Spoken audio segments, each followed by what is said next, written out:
was 6 months old. We're in some little town, small hotel, and I fell down a full flight of stairs to the bottom. They come running up. I sat up and just shook my head and shook it off and didn't cry. So they knew I wasn't hurt. And Houdini says, that was sure a buster, meaning a fall, because that's the only time it was used. It meant a bronco buster or a fall. It was never used as a name. My father said, well, that would be a good name for him. It don't sound bad.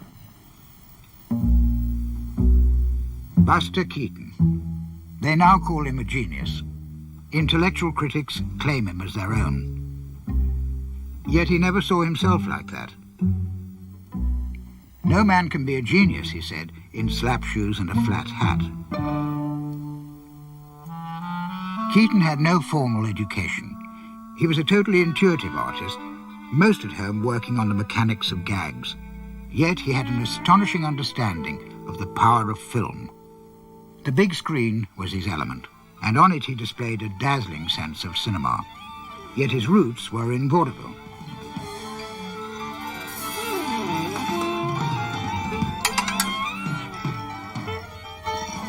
He mocked the idea that he did everything himself. He always acknowledged his team, but the vision was his.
It was in this house in Pequea, Kansas in 1895 that Joseph Keaton, Jr. made his first appearance. I was born with a tent show on a one-night stand in Kansas. My mother joined the show when I was 2 weeks old, and it was called the Keaton Houdini Medicine Show Company. Now, that's Harry Houdini, the handcuff king. His father found Buster joining the act at 9 months, crawling on stage from the wings. By the time I was 4 years old, I was a regular member of the act, wearing slap shoes and grotesque clothes with a bald-headed wig, an Irish beard on. My dad was a comedian and a great eccentric dancer and tricks. He wasn't exactly an acrobat, but darn near.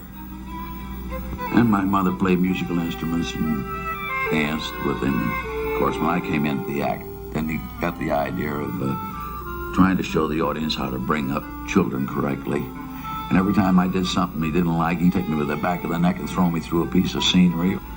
I grew up getting knocked around. A child acrobat who knew Keaton was Charles Lamont. In the finale of the act, they generally take Buster and throw him into the orchestra pit. And amongst the drums, the bass drum, the violins, or what have you, with a terrific sound of crash, and the audience ate it up. That's where the abused child accusation comes in, which has been made against his father, and absolutely untrue. Absolutely untrue. Buster told me over and over again how much he enjoyed it, how he loved the act and the rough house. There is no film of Keaton as a child, but in his comedies he'd use his childhood experiences and his father.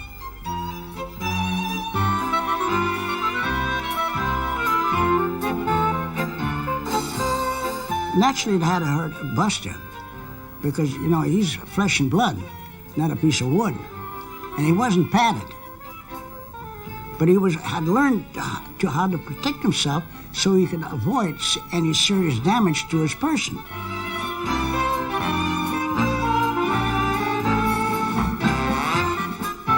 So with him, I presume, it was like play. I had learned at an early age that I happened to be the type of comedian that couldn't laugh at anything he was doing. I also learned that the more serious I took everything, and how serious life was in general, the better laughs I got. Buster's parents were violating the child labor law. His mother educated him as best she could. He hardly ever went to school. He may only have been 5 years old, but he was now vital to the act. The three Keatons were hounded by the Gary Society, formed to stop the exploitation of children. Most people, or a lot of people, thought he was a midget. And the Gary Society had to check it out.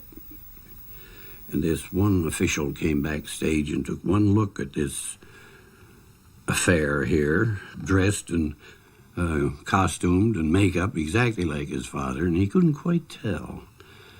So he said to one of the stagehands, he says, "How old is that guy?"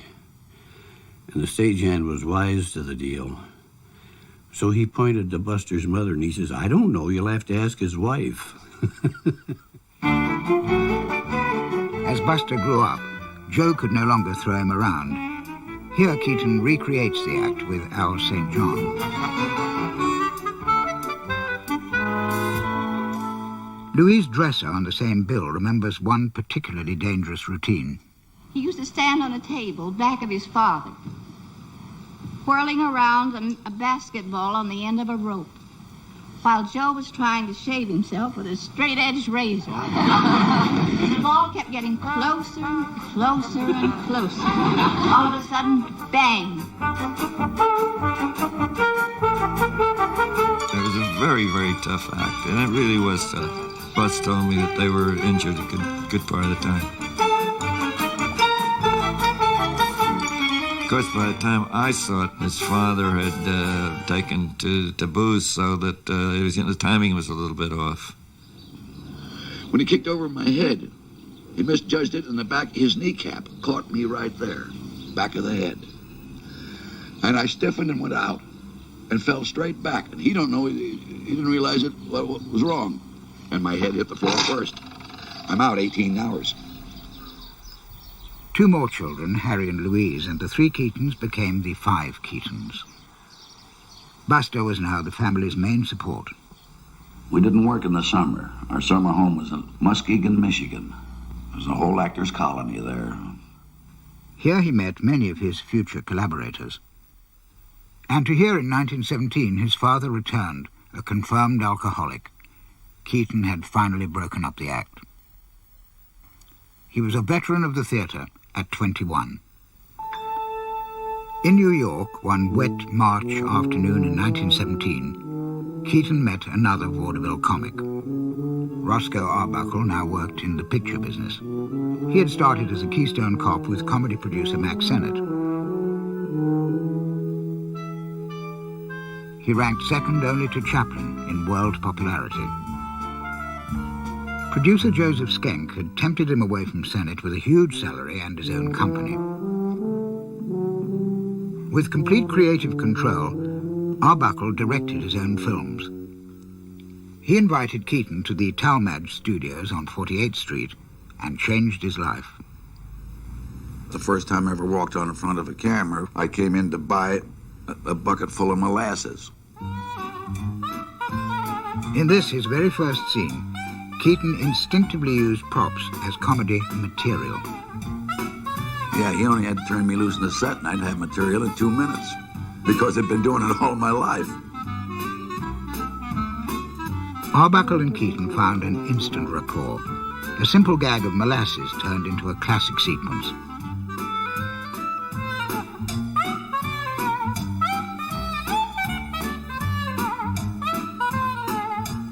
When I put my hat back on to leave and got the bucket of molasses, he says, good day, and I start, and the hat won't move.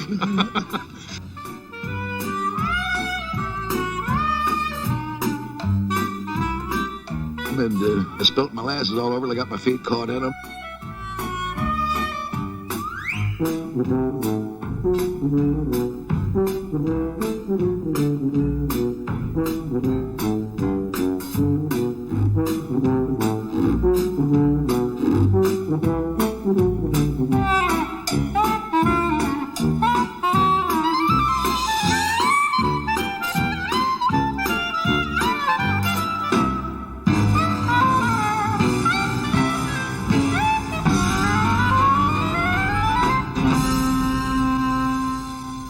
Well, the first thing I did in the studio was to want to tear that camera to pieces. I had to know how that film got into the cutting room, what you did to it in there, and how you made things match, and how you finally got the picture together.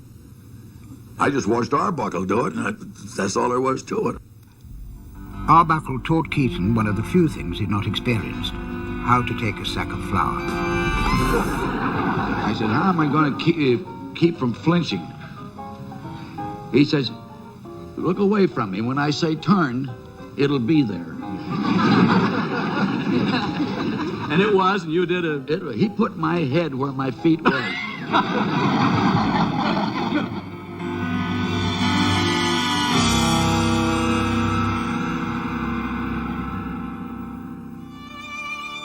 On the next door set, the great dramatic actress Norma Talmadge was finding it increasingly difficult to work. She insisted the comedy unit depart. Joe Schenck, recently married to Norma, obligingly moved them uptown to the Biograph studios in the Bronx. Keaton was now second string to Arbuckle, with Al St. John.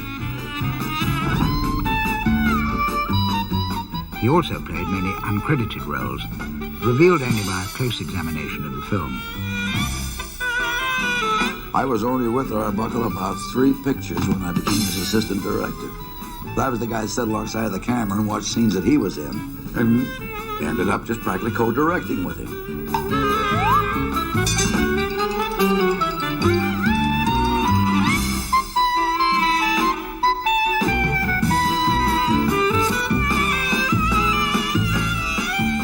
The Arbuckle Company left for California in late 1917 in search of better backgrounds.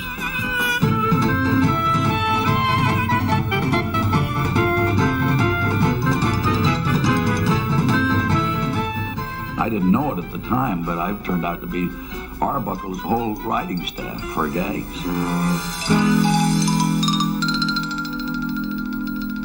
After 12 films, the war interrupted his career. But Keaton spent much of his time in France entertaining the troops. Back in California, missing his family, he gravitated towards another. Oh, Buster, he was, well, the original man that came to dinner. My brother-in-law brought him home for dinner one night, and he stayed for 3 years.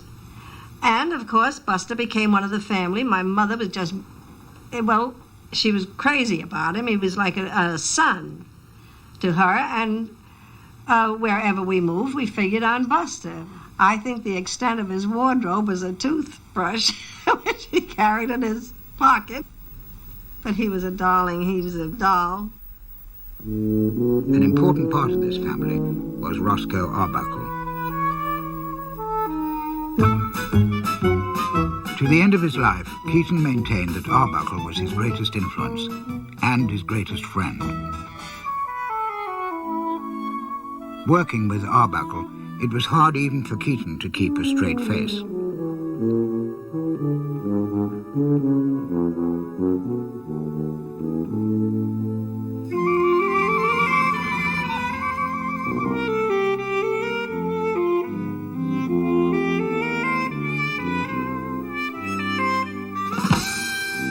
In 1919, Schenck split the act. Arbuckle went into features, and Schenck bought Keaton his own studio. In fact, he bought me Chaplin's old studio and named it the Keaton Studio. All he did as the producer says, you're to make 8 two-reelers a year. We're going to release through the new outfit called Metro. Keaton's stardom meant $1,000 a week and 25% of the profits. But first, Schenck loaned him to Metro for this feature-length comedy, The Saphead, a stage success for Douglas Fairbanks. Metro approached Fairbanks for the lead, but he was making a film of his own. Fairbanks says, I know who to get. He says, who? He says, Keaton. He says, well, after all, Keaton's never had anything on but misfit clothes and slap shoes all his life. And he says, you dress him up and he'll play Bertie the Lamb for you. So I did. Co-starring with William H. Crane was the nearest thing to being on Broadway. Keaton was now an actor. This Wall Street comedy was not Keaton's style at all, but critics noticed an unusual quality. Much of it he played with a stillness which set him apart. Said Variety, his quiet work in this picture is a revelation. Back to his own studio, Keaton embarked on his first solo comedy, The High Sign. He brought in Eddie Klein as co-director. Klein, a Senate veteran, played in many of the films. At once, there was a new approach, a new way of looking at things.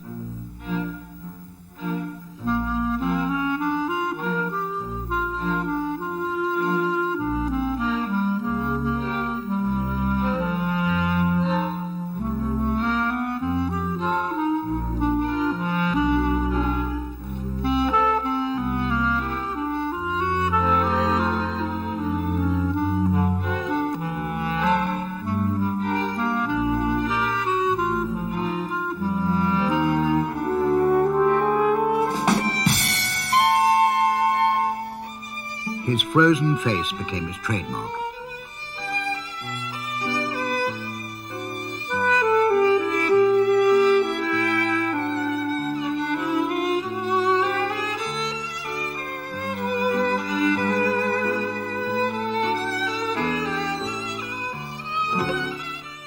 Got the nickname of being called Frozen Face, Blank Pan, Hole in the Donut. Oh, I had some beautiful names.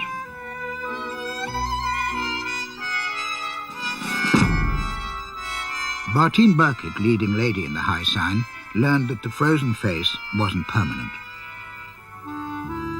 We'd be right in the middle of a take, and he'd think of something funny, and he'd laugh and ruin the take, and we'd have to do it over again. But he laughed at everything very easily, and it was hard for him to be so solemn, you know. In spite of the complexity of the sets, the brilliance of the gags, Keaton was dissatisfied with The High Sign. He took one look and rejected the film. His first release had to be far stronger. He closed the studio. He went on holiday to Lone Pine, where Arbuckle was filming, and to help him out, played a bit part as an Indian.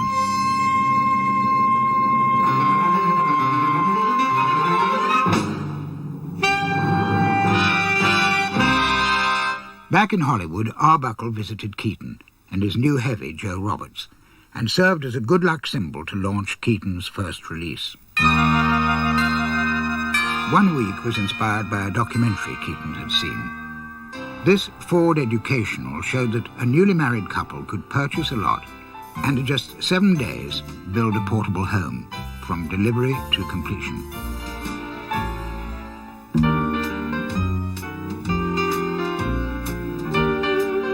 My uncle gave me the portable house, and my aunt gave me the lot to build it on as a wedding present.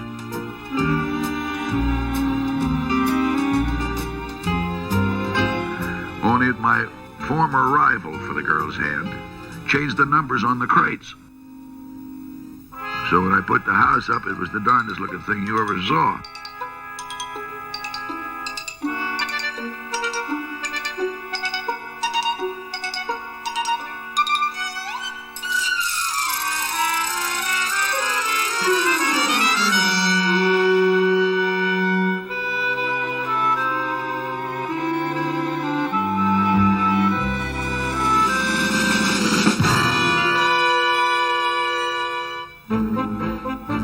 finished, I found out I built it on the wrong lot.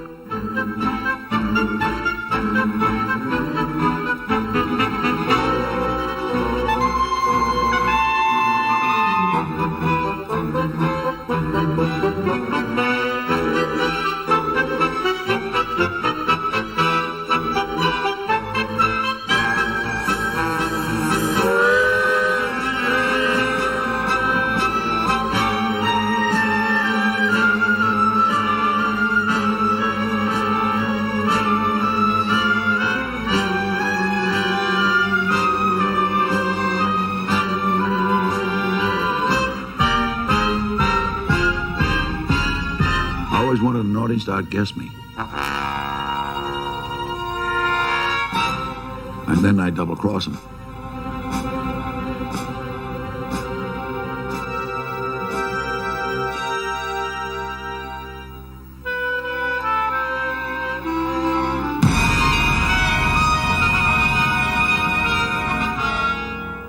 One Week was hailed as the comedy sensation of the year.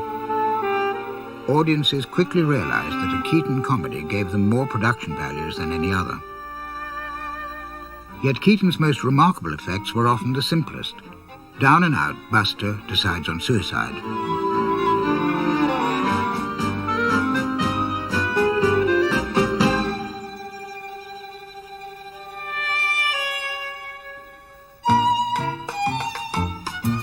However simple this may look, it took immense skill. The cameraman filmed Keaton with half the frame exposed. Then he rewound the film and exposed the other half. To keep in time, Keaton danced to music played to a metronome.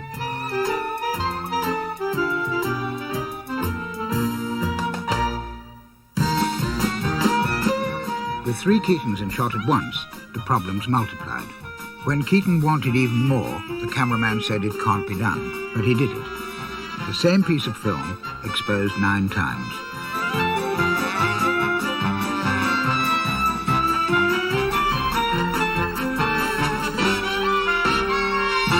Keaton and his gag men used no scripts. They thought up the gags as they went along. And the minute we found something we liked, we says, that's a fine start. Says, now what's the finish? Well, when we found the finish, how to round that out, we never worked on the middle. We always figured the middle would take care of itself.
Keaton's thoughts had been on marriage for some time, but he was far too busy in production.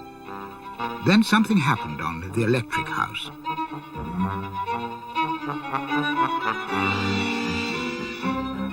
Keaton's foot caught on the top of this escalator and he broke an ankle.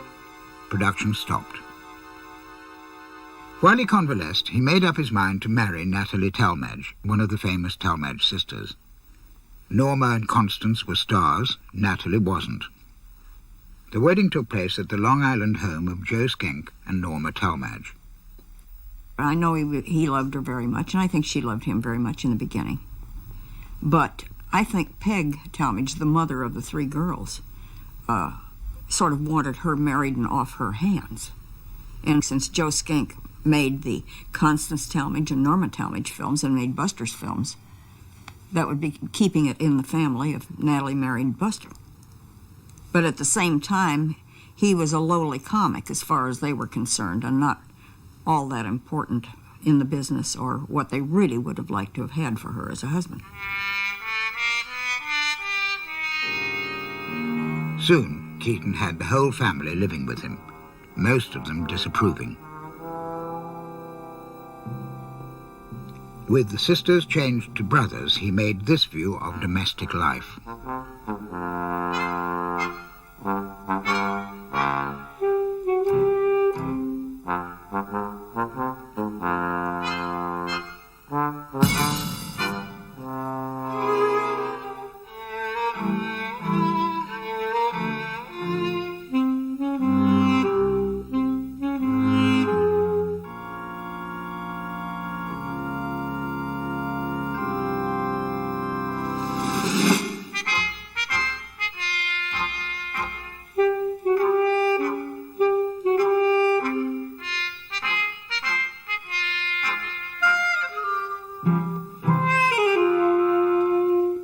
In May 1921, Keaton played an innocent man falsely accused. 4 months later, his closest friend was charged with murder, with fake pictures and false accusations filling the papers. A girl had died after a party. Everybody had their pictures in the papers for days and days and weeks, and it was headline news. W.R. Hearst told Joe Skank in front of me, he says, this is hard to believe, but we sold more papers on the Arbuckle trial than we did on the sinking of the Lusitania. After his third trial, the jury acquitted Arbuckle with a heartfelt apology. But the industry banished him from the screen. Certainly was wronged. He was no more guilty of that than I was. Arbuckle was a broken man.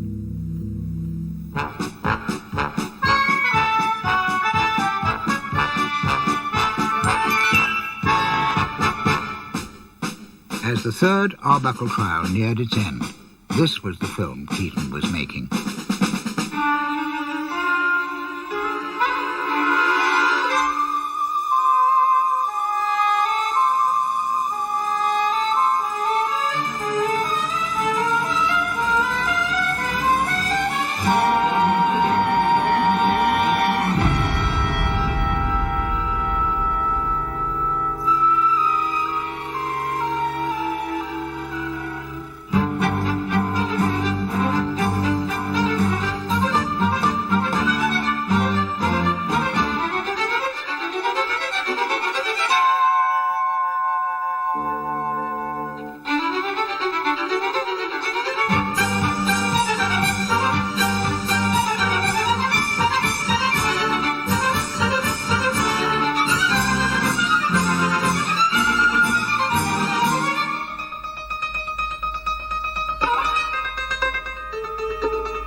Buster Keaton was the last of the top comedians to go into feature-length films.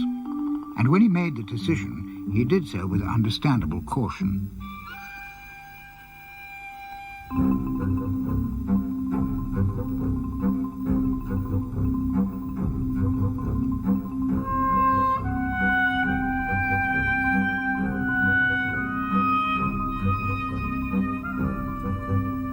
To make the leap from 2-reelers to a 6-reeler, Keaton remembered Intolerance, D.W. Griffith's epic of love through the ages, which interwove 4 stories. He told his tale in 3, Stone Age, Roman, and Modern.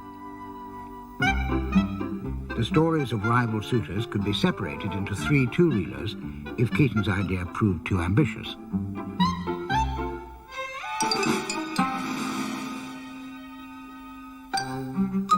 It was full of 2-reeler slapstick. But it was the last such film. Keaton determined to convince his audience as in the birth of his favorite sport. The baseball game he was very proud of. His club was a very warped, bumpy-looking affair, and the rock that was being thrown at him was also very irregular. So it didn't go just the way Buster wanted it to go on the first take nor the second take. He said finally we gave up NG in each take. We'd NG 10 at a time. He said, but on the 52nd take, it worked just the way it was supposed to, and it was worth all of the trouble.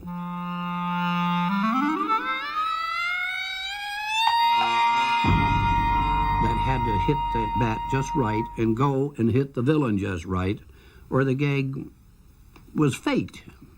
And then he never faked the gag. Another rule Keaton now recognized: the audience should care about the character. We had to get sympathy to make any story stand up. But the one thing that I made sure that I didn't ask for it.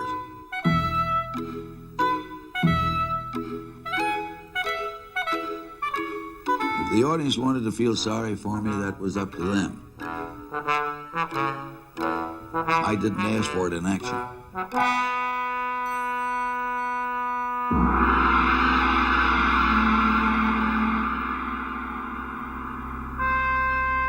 No two-reelers had such scale. Yet these sets are not as expensive as they look. Some were standing already, built that same year for a Hollywood exposition. Keaton's art director, Fred Gabori, transformed them into ancient Rome.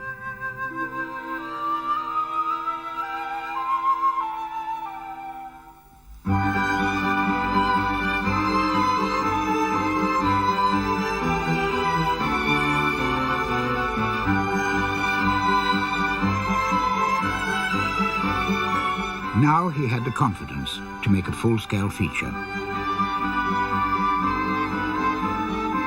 It was also a family affair. Natalie played his leading lady. His father, Joe, came along with his famous vaudeville hitch kick. And even Keaton's baby son played in the prologue. Keaton played Willie McKay of New York, who inherits an estate in the Deep South and sets off for the long journey. In his two-reelers, Keaton had been using more and more eccentric gags. We lost all of that when we started making feature pictures. We had to stop doing impossible gags and what we call cartoon gags. They had to be believable, or your story wouldn't hold up.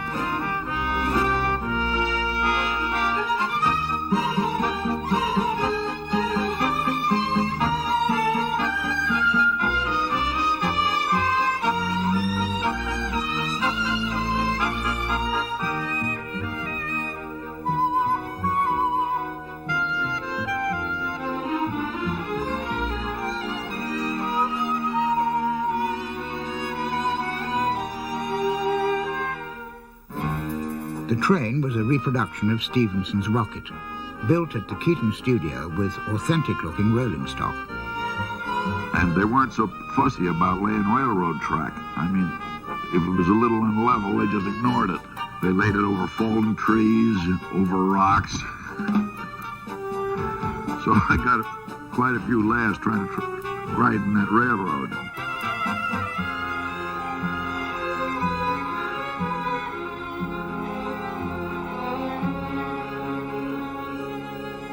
Taking the baby on location had been against Natalie's wishes, but she gave in when she was made leading lady.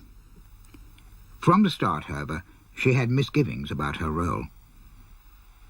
And towards the end of that film, she was also pregnant, carrying their second son, Bobby. And I guess before they were through with her, they were shooting her behind bushes and that sort of thing. She was getting too thick in the waist. The location in Northern California was Keaton's favorite, Truckee, and the Truckee River played a key role in the climax of the film. Co-director Jack Blystone set his cameras at the rapids.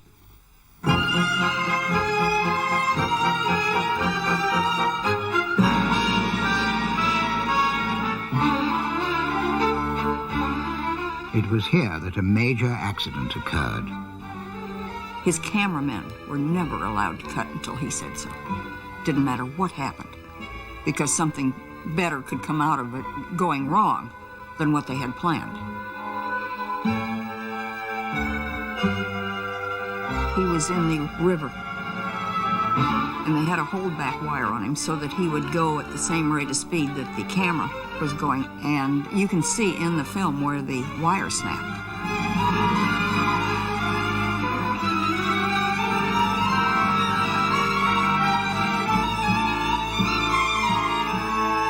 When we enlarge the frame, Keaton's peril becomes all the more apparent.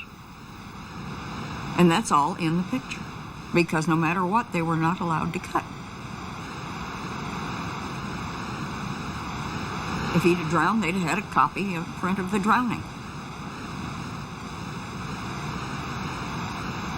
They just kept going. And he went down the rapids, over rocks, and he was half drowned with all the foam. And he finally managed to get to the edge enough to hang on to a branch of a tree, and he was totally exhausted.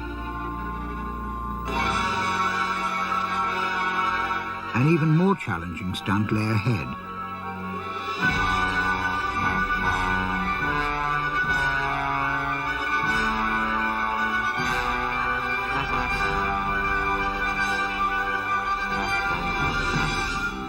Far below, forest and rock add an extra dimension of danger to a stunt which may be the most hazardous Keaton has ever attempted.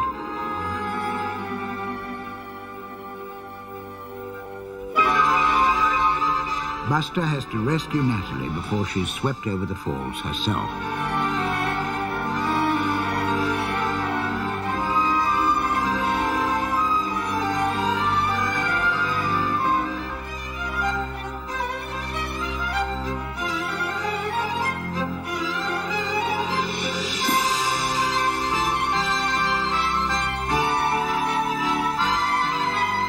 This stunt was staged at a specially constructed waterfall in the mountains, so it's always been thought. In fact, the entire setup was built over the swimming pool at the Keaton studio. These photographs, which have never been made public, show that the distant valley was a huge miniature, planted with tiny trees.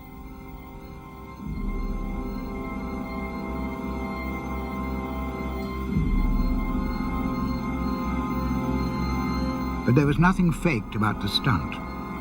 Keaton needed all his courage and skill, even though we can see when we enlarge the frame that a dummy was used for Natalie.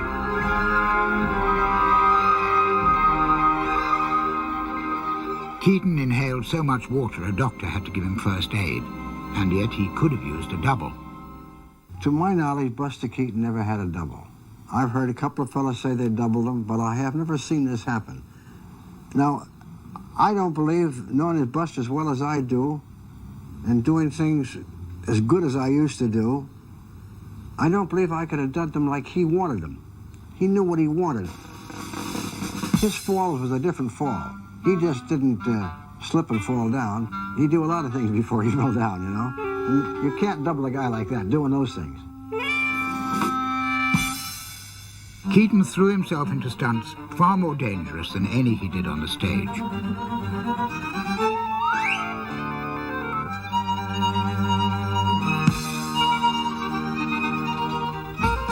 He was a first-class athlete. Even his running was impressive.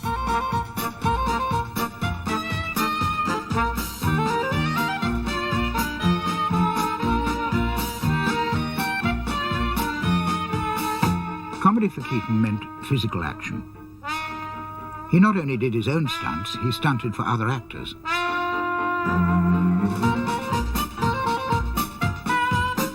In Sherlock Jr., he switched roles and doubled the actor playing the cop in A Dangerous Fall.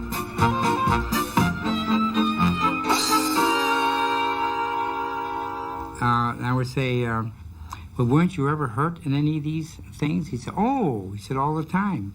He said, you see this thing here on the top of my head? Well, I got that from 7 Chances. He said, you see this thing on my leg? And he pulled up his pant leg. You see this star here? You know, I got that one from Sherlock Jr. He says, and then you see this one here? And he pulled up his shirt. Well, I got that from Bailey Butler, you know. And it was something from every film on his body. One film required a leap from one building to another. Above the 3rd Street Tunnel in Los Angeles, a set was built to give a false impression of height.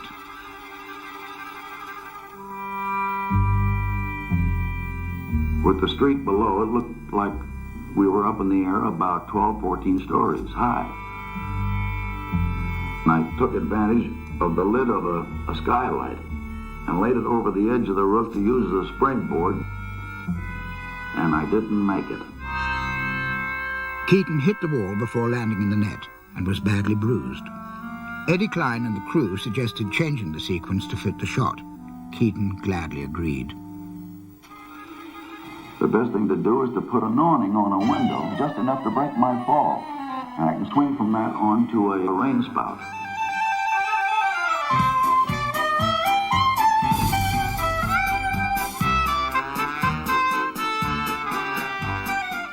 Well, it ended up as the biggest laughing sequence in the picture. Keaton's friend, William Collier Jr., worried so much about the risks that he acted as a kind of troubleshooter on dangerous scenes.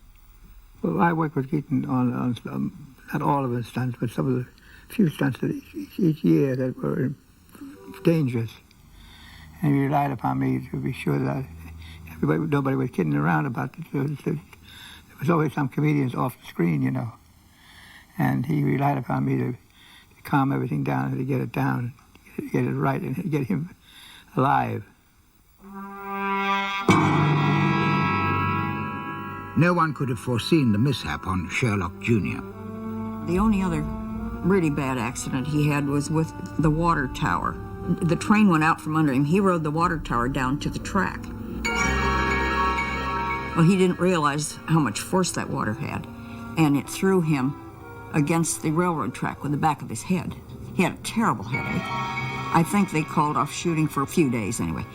And then he went back to work, and that was the end of that until about 12 or 13 years later. He went in for complete physical, x-rays and the whole lot. And the doctor said, "When did you break your neck?" And he says, "I never broke my neck." He said, "Yes, you did break your neck." So he started thinking back, and he said, "Oh, yeah, could it have been, you know, when I knocked myself out and hit the railroad track and so forth?" And the doctor says, "Sounds reasonable to me."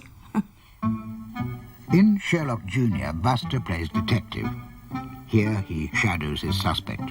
The film faced him with a dilemma. It was full of impossible gags, and Keaton had to find a story to justify them. And I laid out a few of these tricks, some of the tricks I knew from the stage. I got that batch of stuff together, and I said, I can't do it and tell a legitimate story. Because they're illusions, and some of them are clown gags, some Houdini, some Chingling Fu. It's got to come in a dream. You get what we're after? You got to be a projectionist in a projecting room. Once you fall asleep, you visualize yourself as one of the important characters in the picture you're showing. And go down out of that projecting room, go right down there, walk up onto the screen and become a part of it. Now you tell your whole story.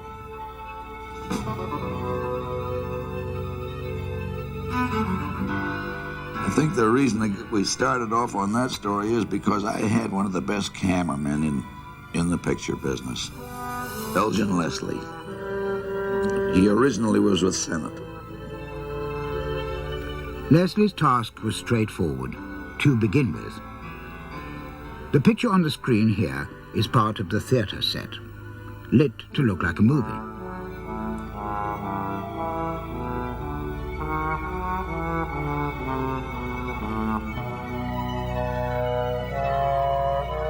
So is this. The two simply cut together. It's more complicated when the scene changes to an exterior. Now Leslie had to film screen and theatre separately on the same strip of film. To match the scenes precisely, he had to use surveyor's instruments.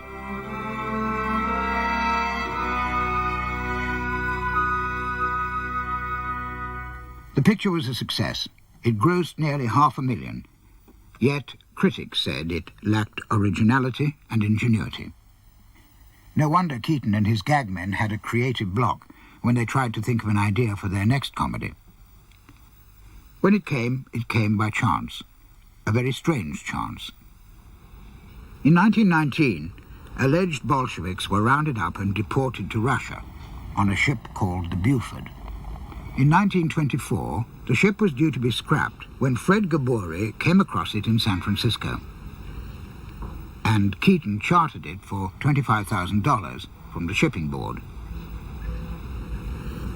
He and his gag men worked out a story centered on the liner. Foreign agents set the deserted ship adrift. But is it deserted?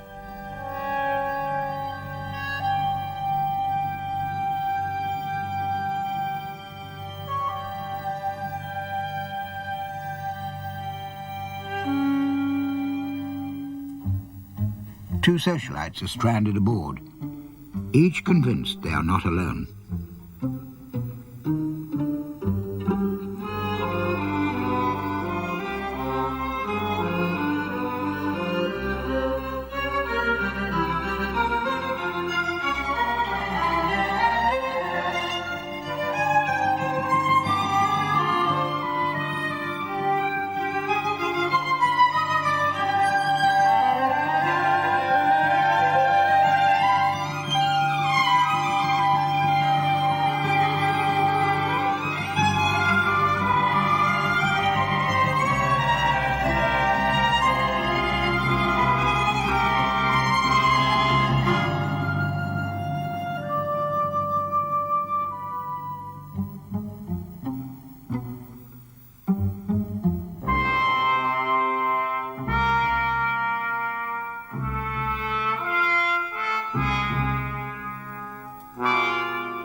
We finally met.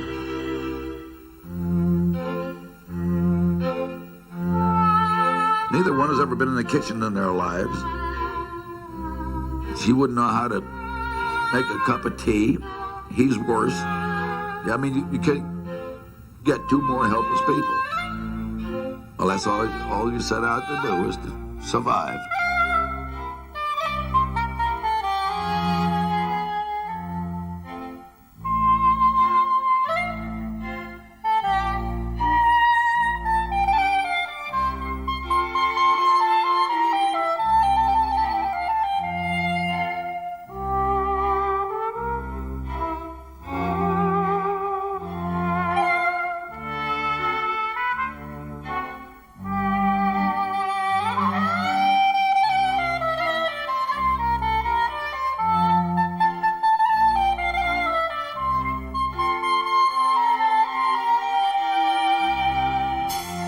Helpless or not, Buster has to learn deep-sea diving to stop the ship sinking.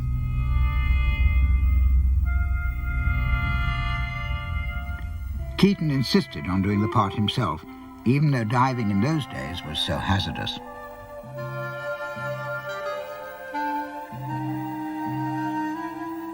The cameras also went down in a special box, submerged in Lake Tahoe, where the water was crystal clear.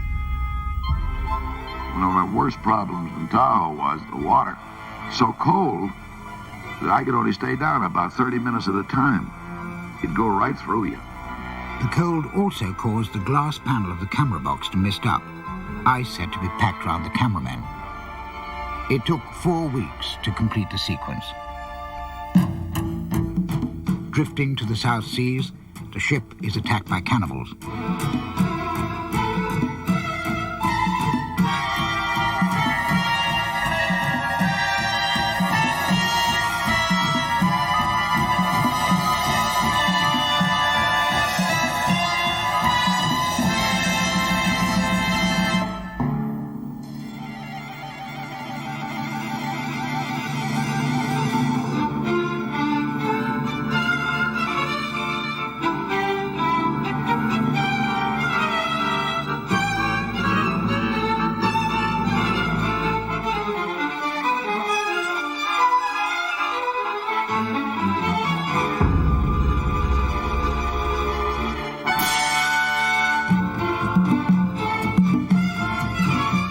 cannibals finally seize the ship, the couple take to the open sea.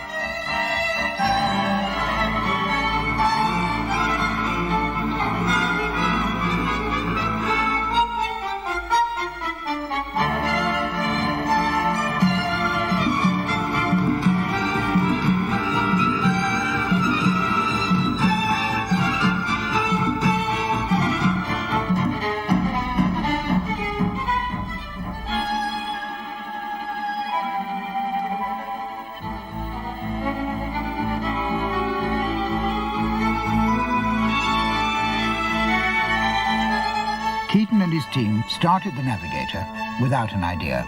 They ended it with a triumph. This was Keaton's most successful comedy. It put him with Chaplin and Harold Lloyd as one of the top 3 comedians. Yet his finest work was still to come.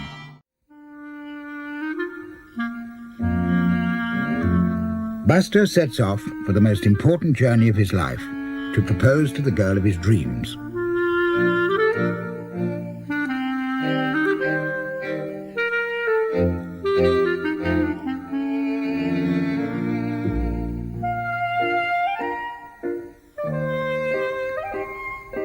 With the Navigator, Keaton had reached the peak of his career. Its success ensured his independence. He was known and loved all over the world, and he was rapidly becoming as wealthy as the millionaire he portrayed.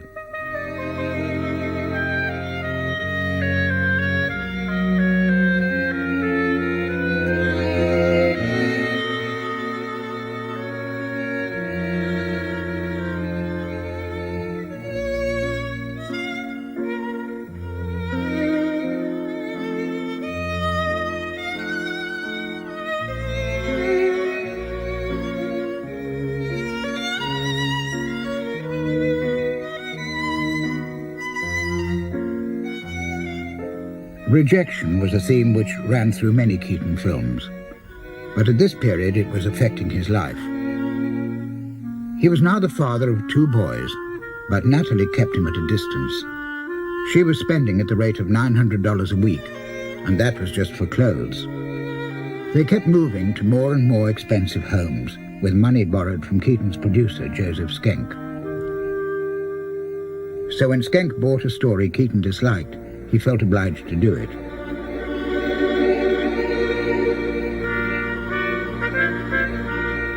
Buster has to marry by 7 o'clock to inherit a fortune. He'll try anybody.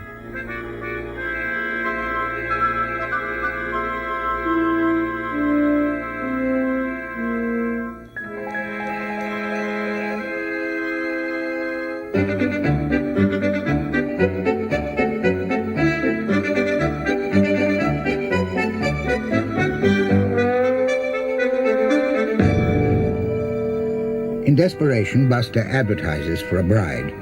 The response is alarming.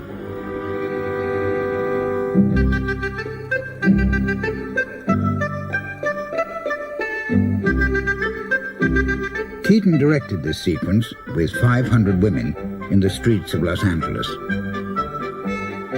At the preview, the audience barely laughed. Keaton was dismayed. At last, something drew a belly laugh. Keaton examined the film to find out what. Coming down the side of the hill, and there were some boulder rocks in that hill, and I hit one accidentally, sliding down that hill, on my feet most of the time. And I looked behind me in the scene, and here come 3 boulder rocks coming at me, bouncing down the hill with me, and I actually scrambled to get away from them. The sequence faded out just as it was coming to life. We went back, and for a finish, we built 1,500 rocks, starting from grapefruit size up to one was 8 foot in diameter. Well, I got in the middle of that rock chase, and it saved the picture for me.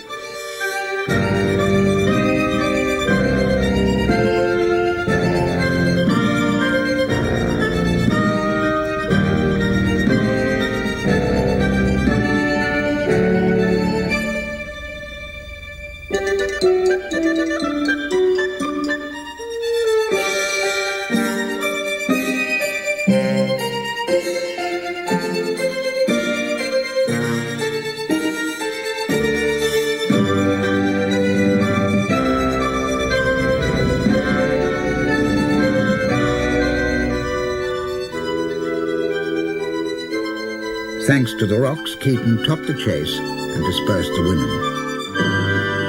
The women in his films were terribly important as props, not so important as love interest. But his most beautiful leading lady he ever had was in Go West.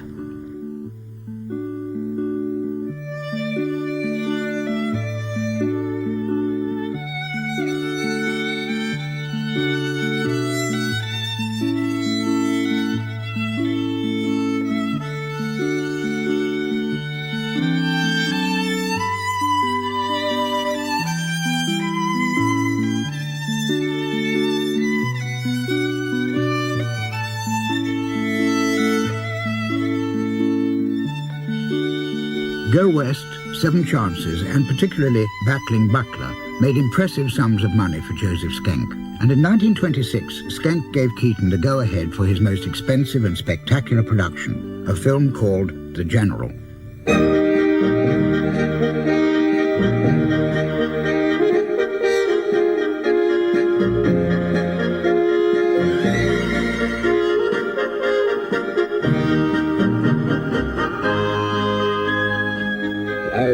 More proud of that picture, I guess, than any picture I ever made, because I took an actual happening out of the Civil War, out of the history book, and I told it in detail, too.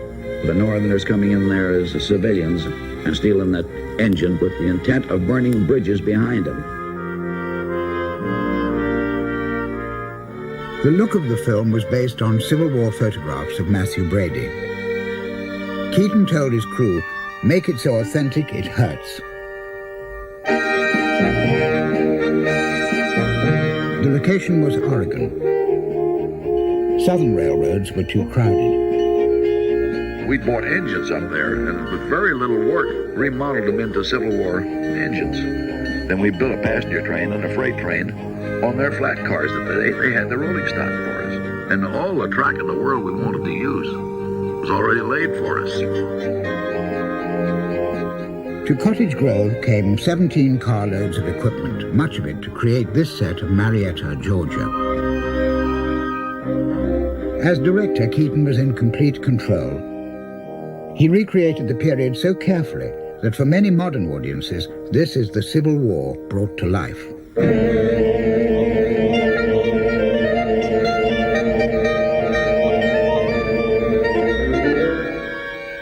The Northern Raiders steal Buster's train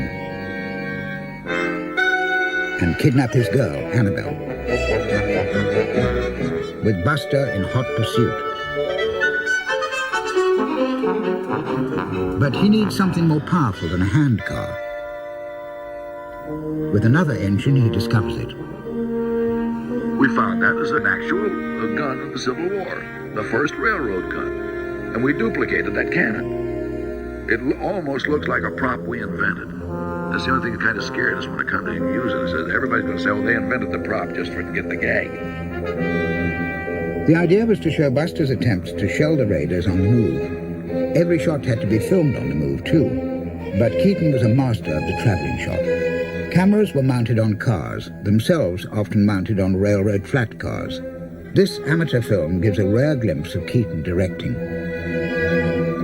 2 locomotives run side by side on double tracks, one pulling the camera train.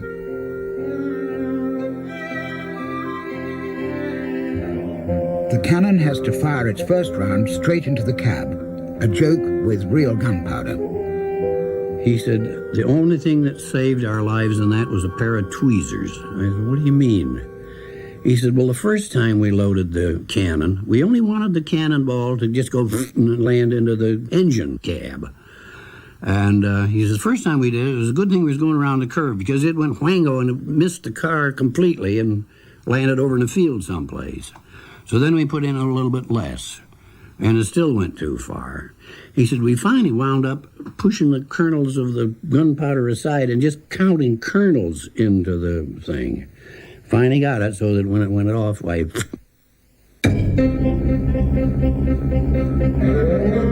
Desperate to stop the raiders, Buster uses a full barrel load of powder.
no rush on a Keaton picture. He could relax between scenes, although he looks distinctly ill at ease here, posing with the amateur photographer's wife. But you had to play baseball to work with Keaton. He'd pick up a bat at the slightest excuse and in the most unlikely places. Working without a script, Keaton liked to shoot rehearsals, as Marion Mack discovered to her cost. When I went out that morning, I was made up and all ready to work. And I didn't know that they were going to make a scene with the water spout aimed for me, that when the train would stop, they would let me have it. But they didn't tell me they're going to do this. So the scene you see in the movie, that was quite a surprise. And I was pretty angry about it. So I let him have it. For the Battle of Rock River, Keaton used the Oregon National Guard. We had to have artillery pieces, army saddles and stuff like that, and uniforms for both gray and blue, with 500 men up there. I could house them for a week and put them in gray uniforms and bring them going from right to left, and take them out, put them in blue uniforms, bring them going left to right, and fought the war. They issued no shoes. You had no shoes, but each guy was counted out with his uniform. An 18-year-old private in the Oregon National Guard was John Wilson. I do recall, though, that we had lots of caps, and we had, with the uniforms, we had about 200 of the gray and about 300 or so of the blue, and not enough to make distribution on it. They treated us just like we were in a regular army. They had us come to attention and measure off our distance, and then they had us number off, and they gave us all our directions and what we were supposed to do, and expected us to carry it out. The location was at Culp Creek, where a full-sized railroad bridge had been built, simply to be destroyed. I felled the timber that made the bridge across the river, put the locomotive down. We was working for this contractor. George Potter had the job of putting the tree to build a bridge across the river that they used for that scene. 300 feet, 400 feet from here, we crossed the river, and it was built. They tried it out 3 or 4 times to put the locomotive across it so that they see how it worked before they cut it so it would fall in the creek. It was about 70 feet long across from one bluff to the other. As Jack Little's powder men laid the last of their dynamite, people came from Cottage Grove and all over the state.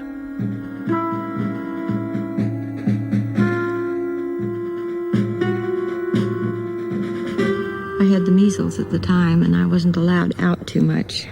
And this was such a spectacular thing that my father says, you can't miss it. You can't miss it. It's just a one-shot deal. And so my mother decided to take me, spots and all, and I wasn't the only one with spots there either. It was quite an epidemic. With the bridge alight, Keaton set in motion the most expensive single shot of the entire silent era.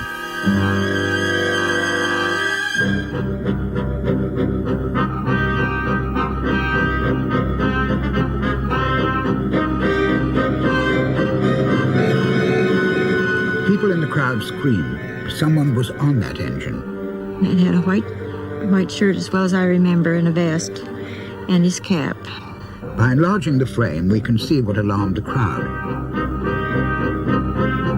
One of the ladies fainted because this dummy leaned forward, and we all thought it looked like a real person in there. And when the train went down then, it had a whistle on it, a very shrill whistle.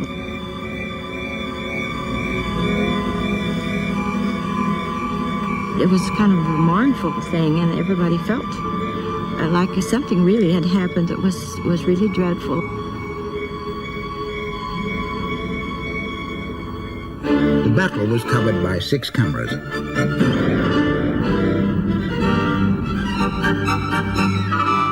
It was very exciting and a little bit alarming because there were shells going off and they had explosions going off, and they blew parts of trees to pieces, and the horses had riders on them that weren't the greatest riders in the world, and some of them were falling off, and I know it was kind of scary as far as I was concerned. But the funny part, going down the hill, I happened to be a little bit in the rear, and they had stakes out there where they had smoke bombs or explosives of some kind, and someone had, I've forgotten how they designated who would die and who wouldn't, but somebody would fall with this stake, and he'd look at that stake and he'd crawl like the devil to get away from it. There were some of them would be thrown off of the cannons, and the horses was running wild, and they'd get run over, and it was next thing to a war.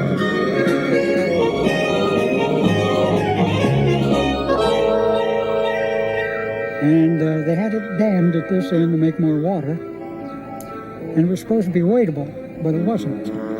Water wasn't just knee deep, it went clear over my head. They said it was 18, 20 feet deep, the hole where I stepped into. And I swam. The water was much more of a river here, and I turned around, I swam right back out into the big hole, and there's where I went down 3 times. I don't know how many of them almost drowned in there. We kept pulling them out for 10 minutes, I guess.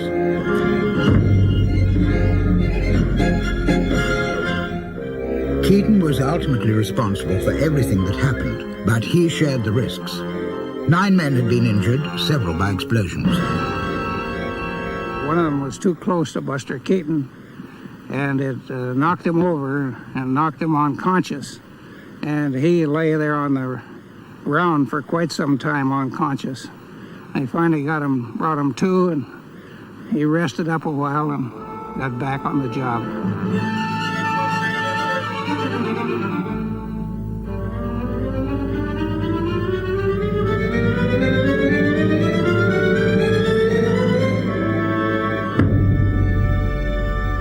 Then the unbelievable happened. Like one Keaton climax topped by another, sparks from the engine set fire to tinder-dry forest. Every man was rushed to the scene. And there was a lot of young fellows that was there that had no experience whatsoever in fighting a fire. Well, they thought all you had to do was just go up there and start in and fight it. And Buster himself, he took his pants off, and he was as fresh with his pants. He'd been fighting the fire with these pants while the rest of the men had been using their uniforms. So he was running around in long shorts with his back down. And at that time he had a pitchfork, and he was sneaking up on a little puff of smoke and putting it out. And of course everybody was just hilarious. They got the fire out with no trouble, but there was so much smoke that they couldn't shoot. And they had to wait for a rain to come and clear out the smoke. Well, that could be up to 6 weeks. Or 7 weeks, or whenever.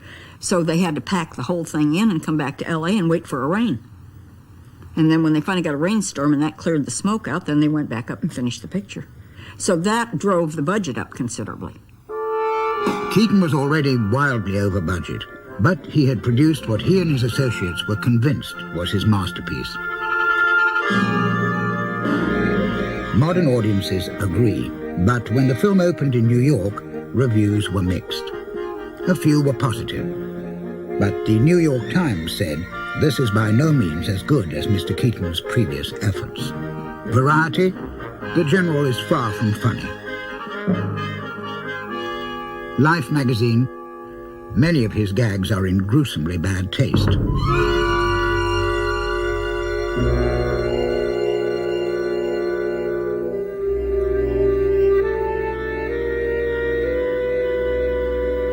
Keaton's favorite picture did not cover its costs. Schenck insisted that in future he work with a production supervisor. The supervisor, Harry Brand, had a profound effect on Steamboat Bill Jr. Keaton was preparing to flood the Mississippi at his specially built location at Sacramento, California, when a real-life disaster intervened. Harry Brand had seen these newsreels of the real Mississippi floods and alerted Joe Schenck. Keaton was working with director Charles Reisner. He was almost ready to shoot. I said, I've already built my sets, and our gags are worked out. He says, all I could do is change it to a cyclone, which will take a lot of rebuilding. I said, well, that's better. Do that. They rebuilt. A dredger crane was used to tear buildings from their moorings.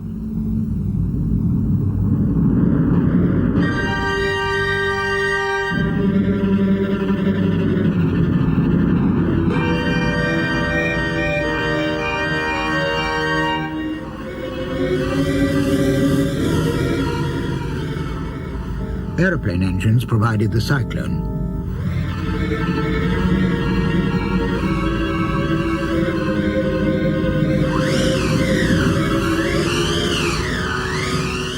As Keaton became more enthusiastic about the idea, the gags became even more elaborate.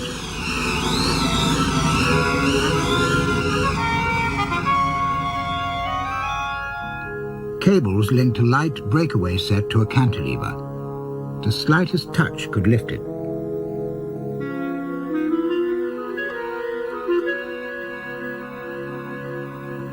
And then they had that famous scene where Buster standing in the street, and the whole front of a building comes off and crashes down, and he's standing right under it. One of the most spectacular stunts ever done. Of course, it was very dangerous. Ropes hauled the wall into position. The whole front of the building was on a base plate and on hinges. The ropes were cut simultaneously.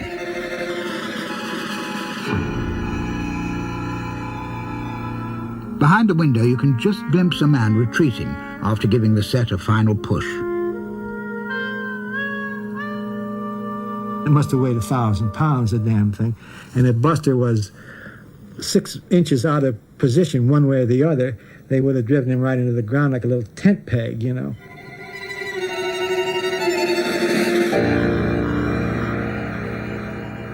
Poor Buster was gone, and my father, who was a very religious man, he had a lot of different religions, but at this time he happened to be a Christian Scientist, and he had a practitioner up there. And they were praying all day because here comes this shot, you know, and he couldn't, my father couldn't bear to see it. He and the practitioner were off praying in one corner, and you know, they had to wait until to find out whether Buster came through it or not. He was a game little guy, that Buster. Just before Buster made the shot came news from Skenk that would mean the end of his creative freedom. He had been arbitrarily turned over to MGM. He was having problems at home, one thing and another. And he had reached the point where he really didn't care that much.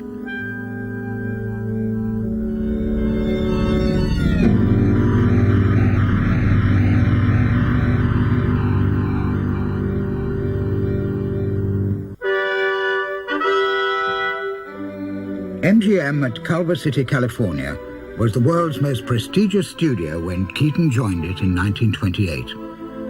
Morale was high after successes like Ben-Hur and The Big Parade. 52 pictures a year were turned out here under the leadership of 2 remarkable men, Irving Thalberg and Louis B. Mayer. In overall control was the president, Nicholas Skenk, Joe's brother, who owned a palatial estate in the East. Mr. Skenk took me on a little tour of this marvelous estate that he now owned at Sands Point, Long Island. And we walked among the chicken coops that he had. There were a number of them. And he had a lot of very valuable chickens. And it seemed that they had all been in great fights with each other. And here among these white-feathered little chickens at times, you saw terrible bloodied bodies. And of course, it had an impression on me. Here's the president of the company telling me, Marx, take a lesson from that. It's only the tough chicken that survives. You've got to be prepared to kill the other man if necessary. And that must have been Mr. Skenk's philosophy. His company was run like a corporate state with total control of production. The individual took second place to the team, and the director took second place to the producer. Of these top-flight directors filmed in 1925, more than half had resigned or been fired by 1928. It was in this environment that Keaton now had to work. Yet he had Eddie Sedgwick, an old vaudeville friend, as director, and he had several of his old crew. For his first film, he chose something close to his heart, the motion picture camera. It was the camera which had so mesmerized him when he first entered the movies. But at MGM, his films had to have a producer. They were produced mainly by Larry Weingarten, who was a little more of a sophisticated producer of comedies, but I think he was lost in the Buster Keaton pictures. The Cameraman became one of Keaton's favorite films. He played a street photographer with a tin-type camera. A ticker tape parade sweeps past. With it come the newsreel cameramen. I saw the Hearst Weekly man and a script girl with him that I got one look at and fell hook, line, and sinker. Well, immediately, I went down and sold my tin-type thing to a second-hand dealer and bought a second-hand motion picture camera. And, of course, I got one of the oldest models there was. Well, I set out to be a newsreel cameraman. And, of course, I had my problem.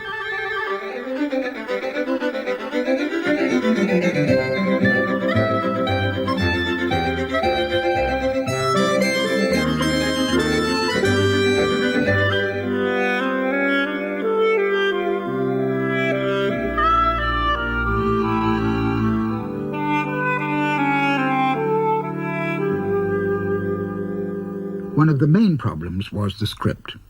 Keaton had never had to work to a script before, and this one was far too complicated, even if it did have escape clauses. And working on location in New York was hopeless. Crowds gathered wherever Keaton stopped. He cut the script and New York to the bone. And they got up at 5 o'clock on a Sunday morning and did what few street scenes they could get.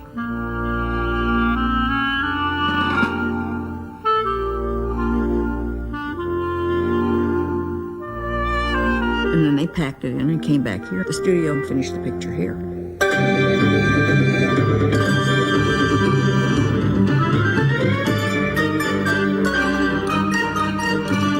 On the back lot of MGM, Keaton staged a tongue war in Chinatown.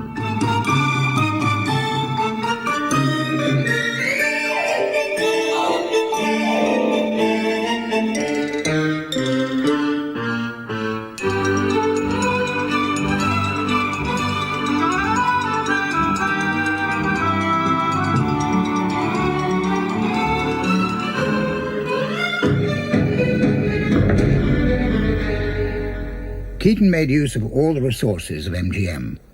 The studio even provided an elevator for one of his finest sequences. Buster's been waiting all morning for his girl to telephone.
The tremendous success of The Cameraman proved to the company not that Keaton was right, but that they were.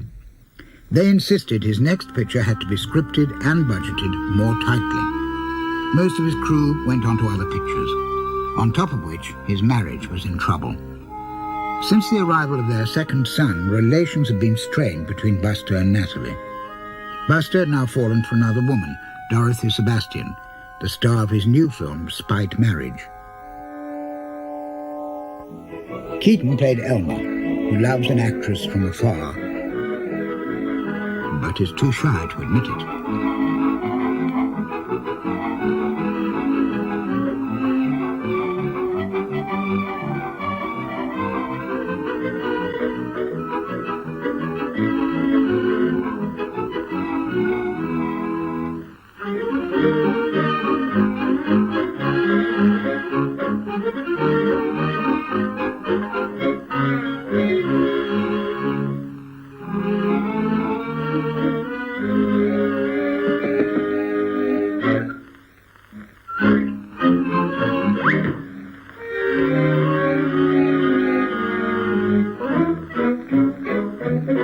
Elmer achieves his dream when he's given a part in the play.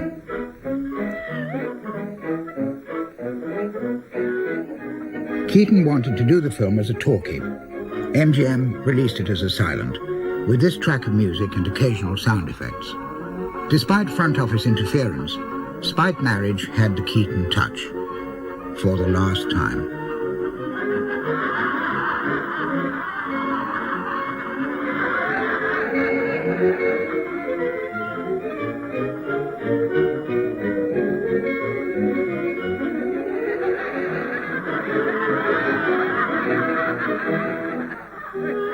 At the end of the play, Elmer is required to kiss the heroine, the object of his love.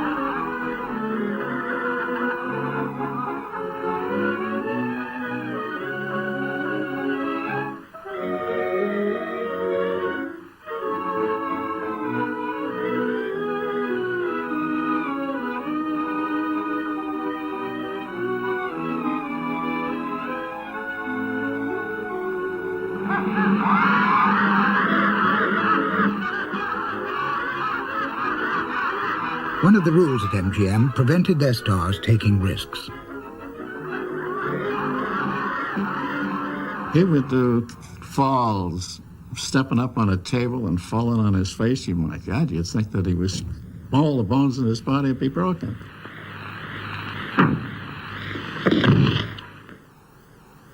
And I told, my goodness, I said, you won't be able to play baseball. He says, I'm only practicing and I'm rehearsing.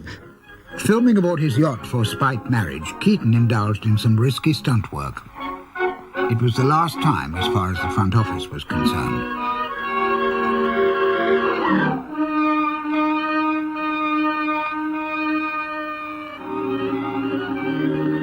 Yes, he could do the acrobatic stuff because they knew he was capable, but no, they wouldn't let him do anything else. If there was anything concerned with horses or automobiles or anything like that that entailed any danger, they wouldn't let him do that. Enlarging the frame shows that this stunt was done not by Keaton, but by stuntman Bobby Rose.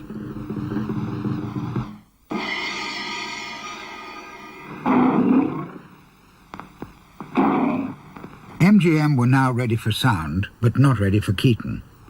It took them a year to find a subject they considered suitable. Start out free.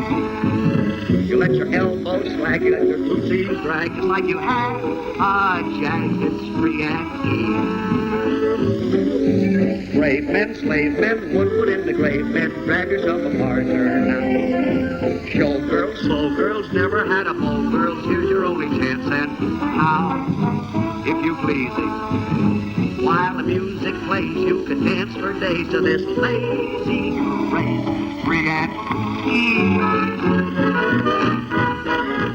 The actual of getting into sound didn't bother him at all because he had a good baritone voice, no stutter, no lisp, no problem. So the fact of speaking or singing or anything like that, no problem. He'd done it all his life.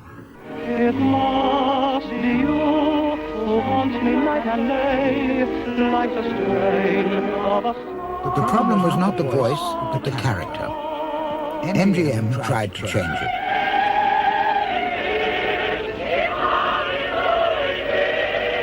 They made him a sad clown, appealing to sympathy. The one thing he'd never done.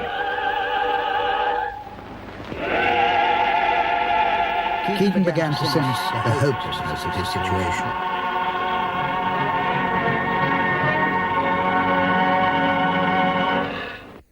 New York stage directors, New York writers, dialogue writers, and musicians union all moved to Hollywood. So the minute they start laying out a script, they're looking for those funny lines, puns, little jokes, anything else. Oh, woe is me, the queen has wings. Oh, Everybody at Metro-Goldwyn-Mayer was in my gag department. Didn't I take my hat off right? You took it, but you got the lines all mixed up. They'd laugh their heads off at dialogue written by all your new writers. Are joke happy. The queen has swooned. Say it after me. The queen has swooned. Say it after me. They don't look for the action. They're looking for funny things to say. And my fight with Thalberg at MGM was to lay out a script with me the same as you always did. Because as soon as our plot is set and everything is going smooth, I'm always going to find places in my story where dialogue is not called for. So you get those stretches in your picture of 6, 7, 8, 9 minutes where there isn't a word of dialogue. Well, in those, we get our old routines.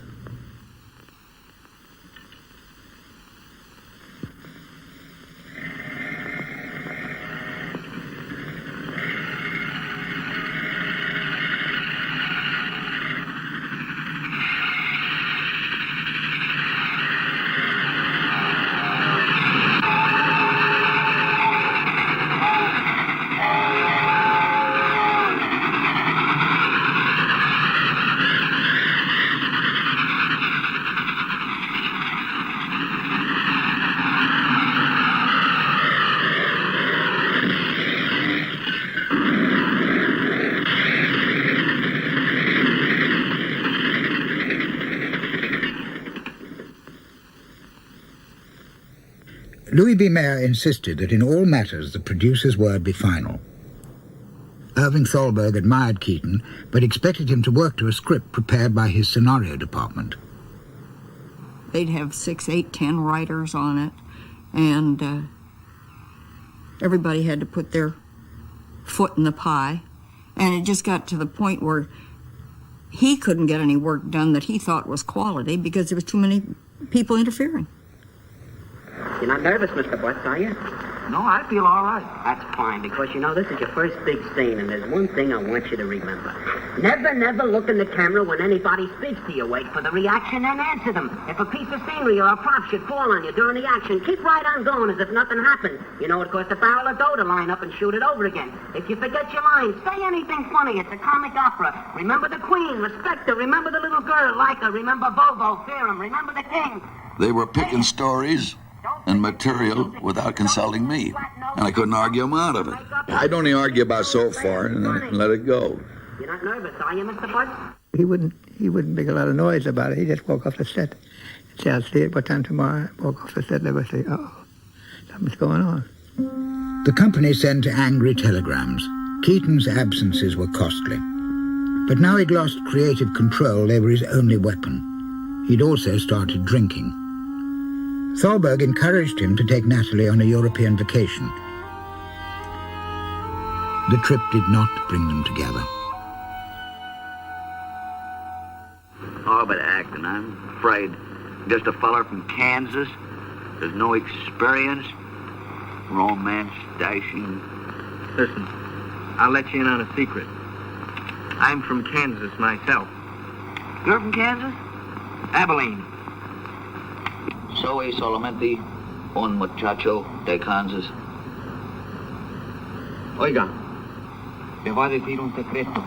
Yo también soy de Kansas. De Kansas? De Abileno.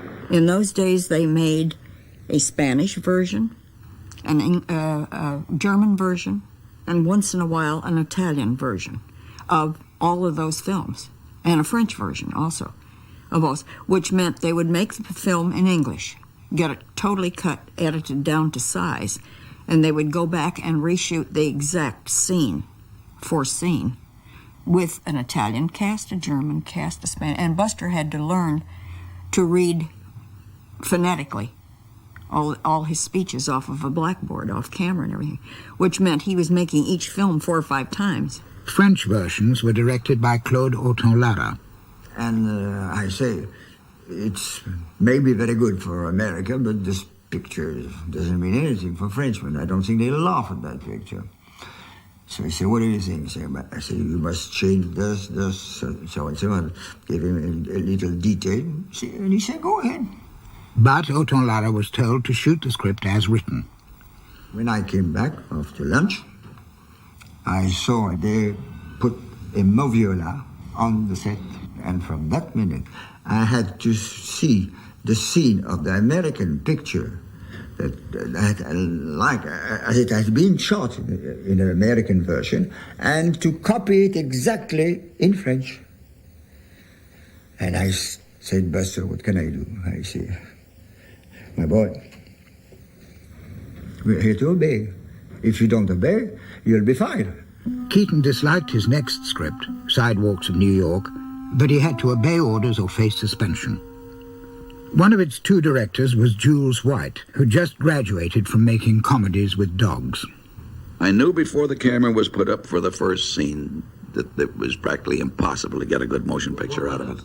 Absolutely impossible. Yet the picture grossed more than any of his other films, to Keaton's dismay. What chance had he now with MGM? That Christmas, the usual publicity pictures were especially poignant. It was to be Keaton's last with the family he loved so much. New Year 1932 brought an ominous development. The company teamed him with a New York nightclub comedian, Jimmy Durante.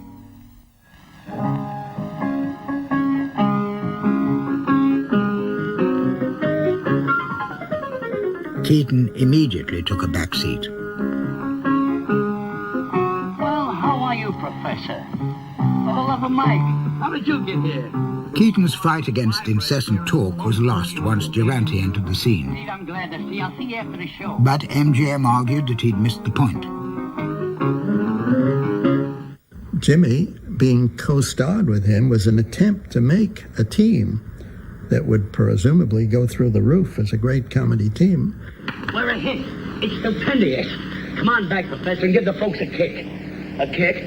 Although I also liked Jimmy Durante, he was a totally different caliber of comedian. He had very little class, so to speak, but that was part of his class, that he had no class. And it pained me at times to see some of the movies I had to go to as a preview of their new feature pictures. From their first film together, Keaton was unhappy. Good morning, gents. Fine weather for this kind of stuff. Fine weather. And then, of course, when you give me a Jimmy Durante just can't not keep quiet. He's going to talk no matter what when the thunder happens. You can't direct him any other way. Glad to meet you. This is Mr. Elmer Turtle. Tuttle. This is the gentleman who is to be shot. The one thing Keaton wanted was the one thing the studio couldn't give him, his independence. He gave in to a deep depression. He became progressively more unhappy as time went on, until finally he had now had a breakup of his marriage. What hurt him most was the loss of his 2 boys who'd been close to him. Natalie changed their name from Keaton to Talmadge. Keaton was now an alcoholic. He'd lost everything but his salary, and he spent that at the gambling table. Well, Buster seemed very unhappy after Natalie divorced him. They were very much in love, but I think Buster drank too much, and Natalie just wouldn't have it.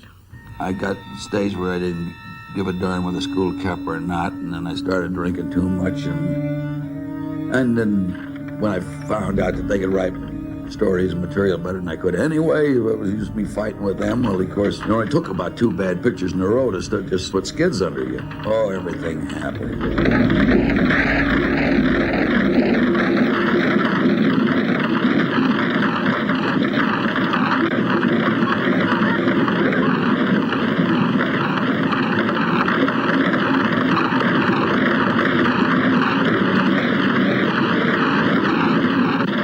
many kinds of alcoholics. My God, I was married to one. And I'm an alcoholic myself. I'm a drunk. I love to get drunk. I mean, there's all kinds of alcoholics. And Bus was the kind that couldn't drink. After he had 2 drinks, he didn't know what the hell he was doing. Now he'd keep on drinking, and then they'd put him in one of those places, you know. Daily cure. That's where they give you all, you know, just keep pouring it into you for you, thinking you'll get sick of it. And it could kill you. It killed several people that I know about. At one of these cures, Keaton met a nurse, May Scribbins. They were married in January 1933. Keaton couldn't remember. He was in an alcoholic haze. You could see it on the screen the last 2 or 3 films. Why, Ellen, what you're keeping something from me. No, I'm not. Yes, you are. No, you do. You are keeping something from me. Come on, now, tell me. What are you doing in this brewery? Make beer. Would you like some? Yes, I'd like some. I'll give you all you want for nothing. But don't tell my partners. If you add it all up, I would say that Buster drank out of loneliness. Although he was with people, he was a lonely individual.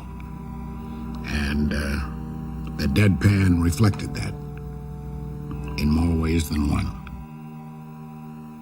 I think Buster became an alcoholic because he was very disappointed inwardly of the way his career was being bounced around. Have you anything to say in your defense? Yes. We've got something to say. What did we do to be molested like this? What did we do? It's persecution. That's what it is. Unadulterated persecution. And let me tell you something. We're unprotestant citizens. And from New York to California and also the Great Lakes. You won't find 2 men so intricate. And if you think that the people of this community... Quiet. On release, exhibitors made their own comment. Even the cartoons had them inseparable. Keaton was now living aboard his land yacht. Natalie had sold his ocean-going yacht. It was equipped with bunks and run like a ship. When he chose to work, he lived in the MGM car park. The trailer was moved to the far western side of the MGM studio, and it was a place of constant parties, and finally Mayer had it drawn to his attention. Now, Mayer was a highly moral man, no matter what people may say about him, and he did not want what could be a potential scandal erupting within the studio lot because they were having a lot of girls show up. There was a tremendous lot of drinking, and there was probably some gambling. And so consequently, Mayer sent Eddie Mannix, who was a studio manager, to go down there and stop all the carousing. But unfortunately, Mannix was one who joined in half the time. So it was not exactly the right thing to send a firebug to put out a fire. And after Mayer realized that Eddie wasn't getting anywhere, he went down himself, and he had a tremendous confrontation there with Buster. L.B. Mayer hated Keaton, and Keaton always said that L.B. Mayer was the worst enemy he had at the studio. He finally reached a point where Buster ordered him out of the trailer, and Mayer ordered him out of the studio. And that was the final exit of Buster Keaton as far as into the production of movies at the studio. And I always thought that Buster had a wonderful exit line because he said, "You studio people warp my character," which was literally true, of course. He couldn't make the kind of movies he wanted to make. Buster Keaton was only 37 years old. I suppose we loved him almost as much as any actor I can think of. Buster was one of the real greats, not only in his own field, but as a guy to work with and be with.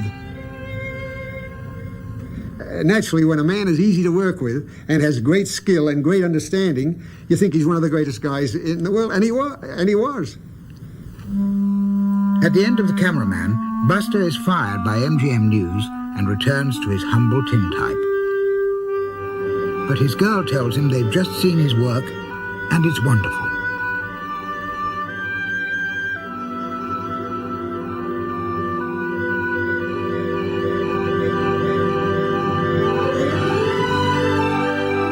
It took 30 years for the same thing to happen to Buster Keaton. But when his silent films were seen by a new generation, he was hailed at last as a screen genius.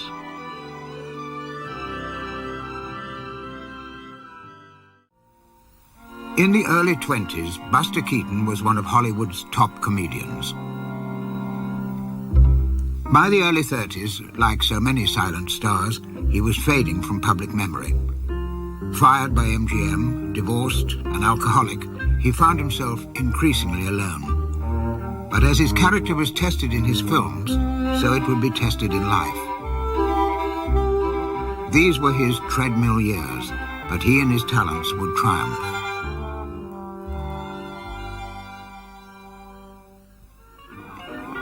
(1934). In Europe, Buster Keaton was still a much-loved figure. In this French feature, he hands out fake banknotes as advertising. Any hope the film would fulfill its promise was dashed. It never even reached America.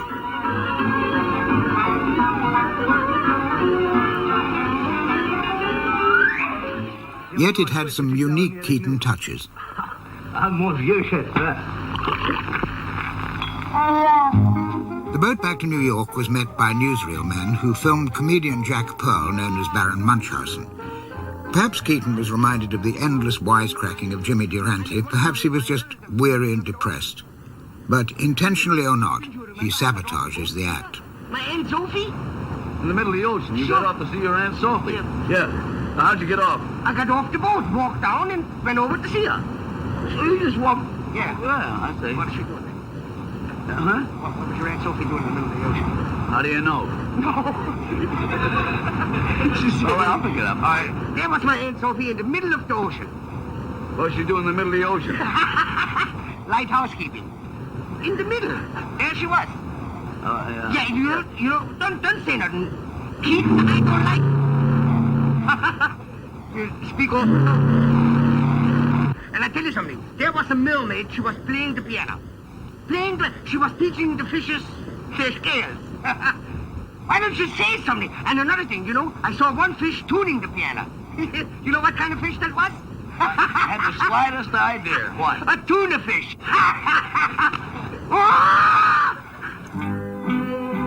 Educational Pictures had invited Keaton to join them in 1933 and submerged his reputation in a series of cheap two-reelers made in 3 to 5 days. On his own comedies, he'd spent more than a month.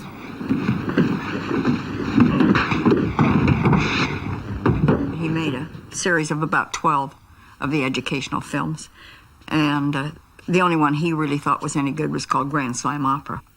Keaton was credited with the script for this film, with its parody of Fred Astaire.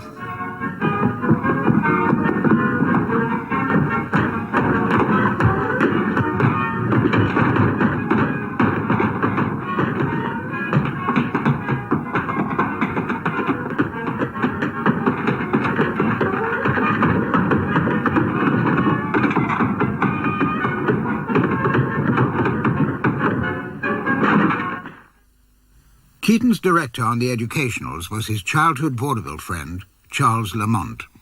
Easy man to get along. You're a very intelligent man, incidentally.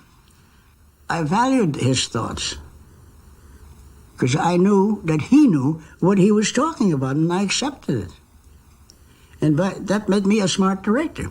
I wasn't one of those directors that said, look, I'm the director, you just do what I tell you. I never did that to a person. People wondered if Keaton had burned himself out. He seemed content to draw from the past. 30 years before, in vaudeville, he'd played this act with his father.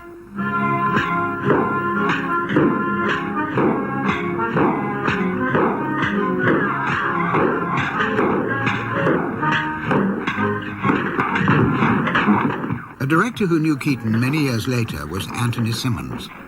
He borrowed from the great treasury of routines. Keaton was drawing all the time on his old experiences. He wasn't looking for new ideas. I mean, we'd actually discuss a scene, and he'd say, well, I remember that we did so-and-so in the past. Why don't we try and do that here? I mean, he was looking for his old successes, his old experience, to readapt those. Bellboy, 1918. Love Nest on Wheels, 1937. The Goat, 1921. Blue Blazes, 1936.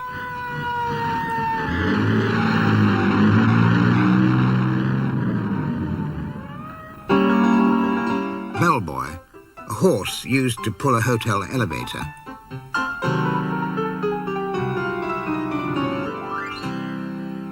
Love Nest on Wheels.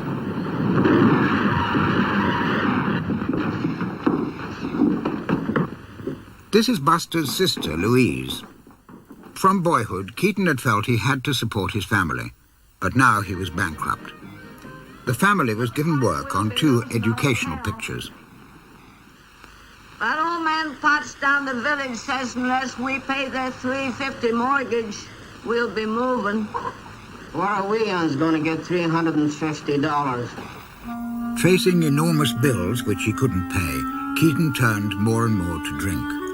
It helped bring his second marriage to an end. He was divorced from May Scribbins in 1935. He left to make a feature in England for a refugee from Central Europe. That was Sam Spiegel, one of his first efforts. And once again, going into it, he knew it wasn't going to be any good, and he just did it for the money. The director, Adrian Brunel, was handed this note about Keaton by Spiegel's assistant. Don't let him drink. And I'm afraid that Buster was on the bottle, and had been on the bottle for a number of years. And it was quite obvious during the filming that he'd got a lot of hangovers every day. Keaton went back early to the United States and suffered a complete collapse. Doctors gave him a choice, give up alcohol or die. For 5 years, he never touched another drop. In 1937, he returned to MGM, his salary a stark contrast to the old days. For now, he was just a humble gag writer. A reporter who should have known better asked him how it felt to be making $300 a week where he used to make $3,000. And Buster said, well, if I'm worth more, they'll pay me more. Nothing sulky or rueful about him. He was just 100%, just really trying and really and doing it, because he, as I say, he knew exactly what he was doing. He gave gags to all those guys, to the Marx Brothers. Even before Keaton worked with the Marx Brothers, a sequence from The Cameraman, with he and Ed Brophy in a changing cubicle, had inspired one of their most famous scenes. Stewart? Ah, come right ahead. Hey, come on, the food. Waiting all afternoon. Hey, come to the food. Come on.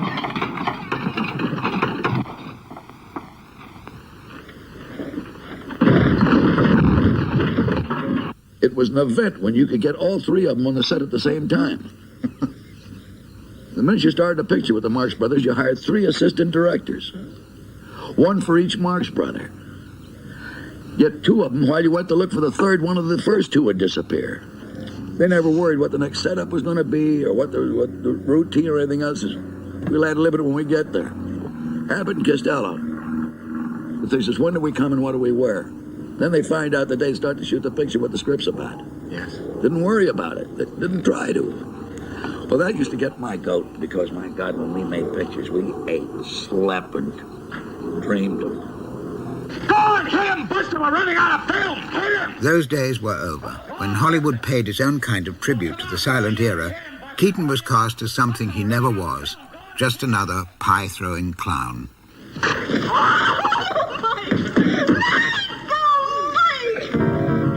This film within a film was directed by Mal St. Clair, who brought in Keaton both to act and co-direct. The girl is Alice Faye. The sequence was a tribute to comedy pioneer Max Sennett and his Keystone Cops.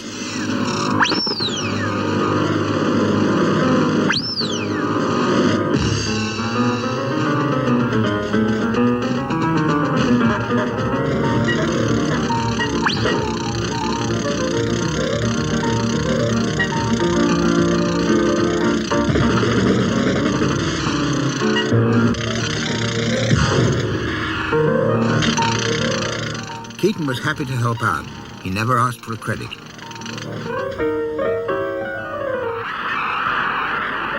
Keaton was generous with gags. In the charity baseball games for Mount Sinai Hospital, he always led the comedians' team. Buster would arrive at the game with his gag men and his a truck with props that he had fixed up, that he had worked out, and things would happen. Picture welder Mary Pickford started the ball rolling. Michelin Durante on the hitter.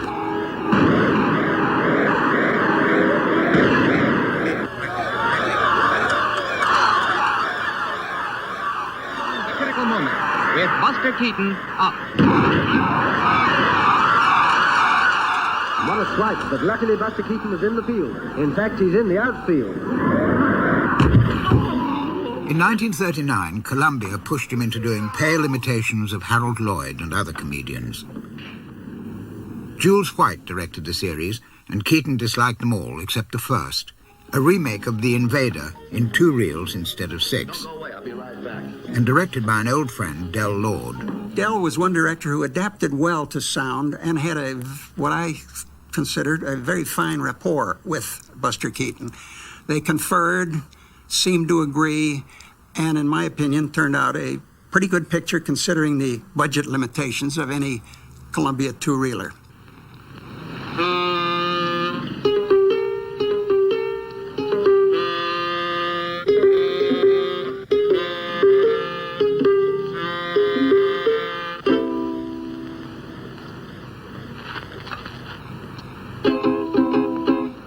In a little Spanish town, 'twas on a night like this. Stars were peekabooing down, 'twas on a night like this.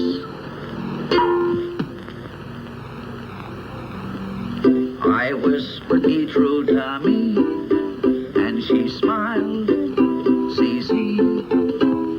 Many skies have turned to gray because we're far apart. Many moons have passed away and still she's in my heart. We made a promise and sealed it with a kiss.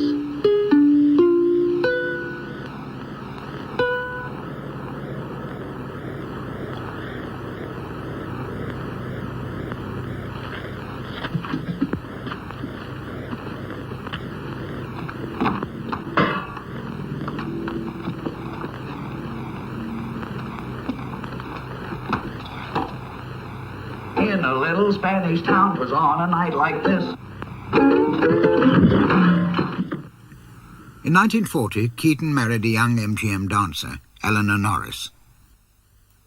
The marriage transformed his life. Her devoted wife, 16 years ago, Mrs. Keaton. Here's a pretty Come on, sit here, my Buster. What have these... I know. Fix it up there, Mommy. What have these years of marriage to Buster meant, Eleanor? Well, we've been very happy. Of course, we've had some lean times, too. But Buster's been so happy he's wanted to go back to work, and I've been very proud of the way he's come back into prominence. You bet. And America's happy to have him back. You developed an act so that Eleanor could appear with you, didn't you, Buster? Did you rehearse this?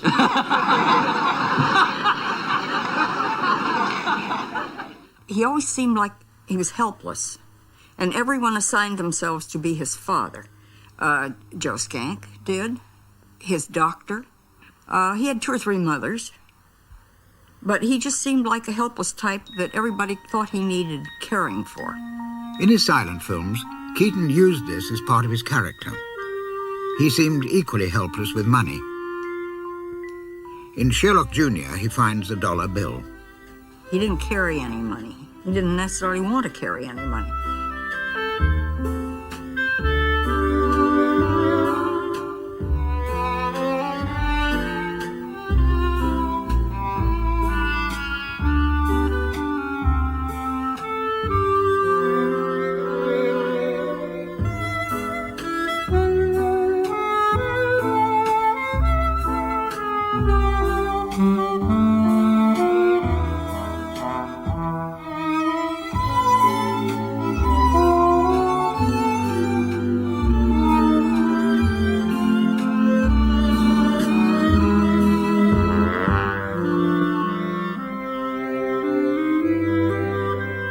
In fact, he was not a businessman.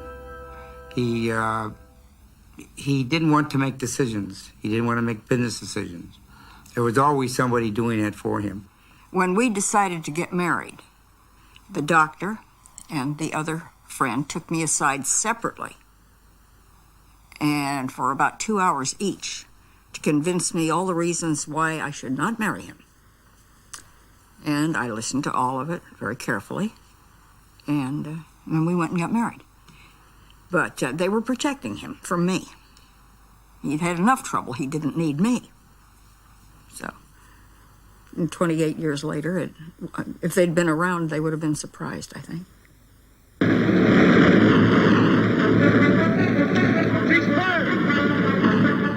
MGM decided to remake some of Keaton's old films with Red Skelton. This was a remake of The General. Hold your fire! Keaton adapted some of his old gags for this scene.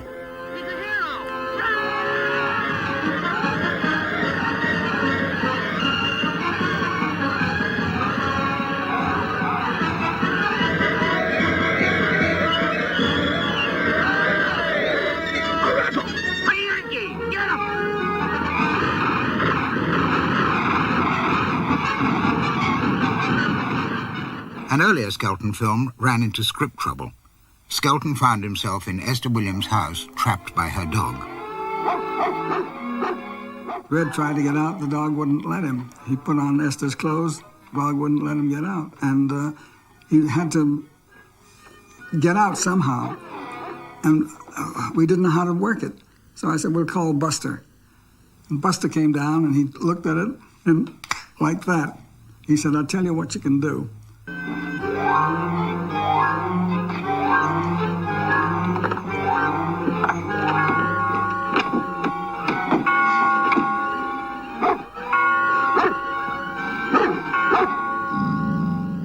But it was like magic.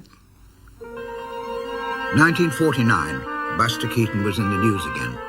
He was officially rediscovered.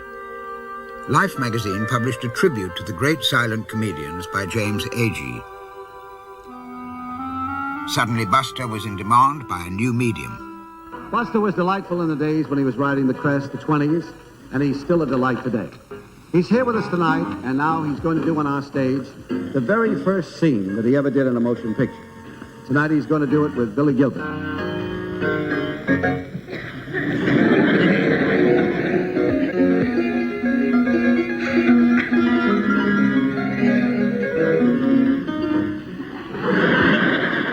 As in the original, the molasses have been poured into the hat, then back again, without Buster realizing.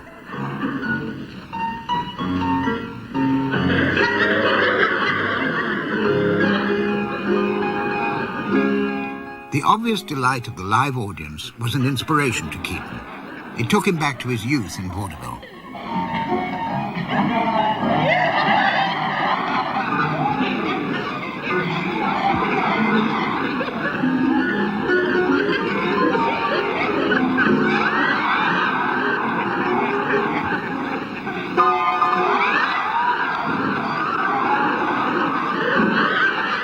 Even though he was now well into his 50s, Keaton added a stunt not in the original film.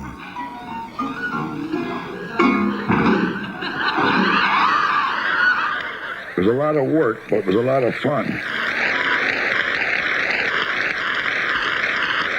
When Keaton started his own TV series, it was live. Then he was asked to do a second.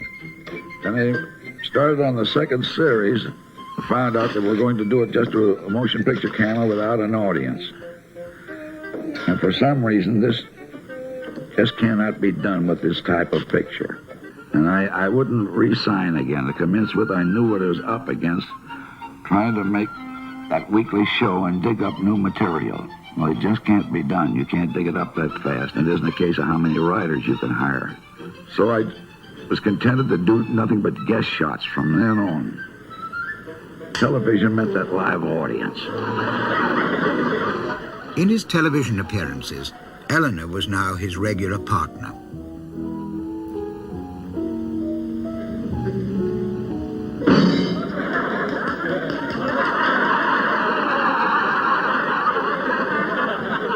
He was very precise, very mathematical in his work. And I had to be the same.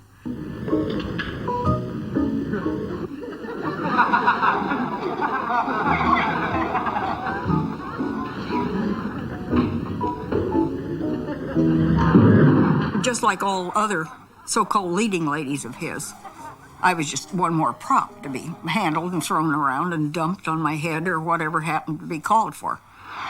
Eleanor went with Buster on two of his engagements at the Cirque Medrano in Paris.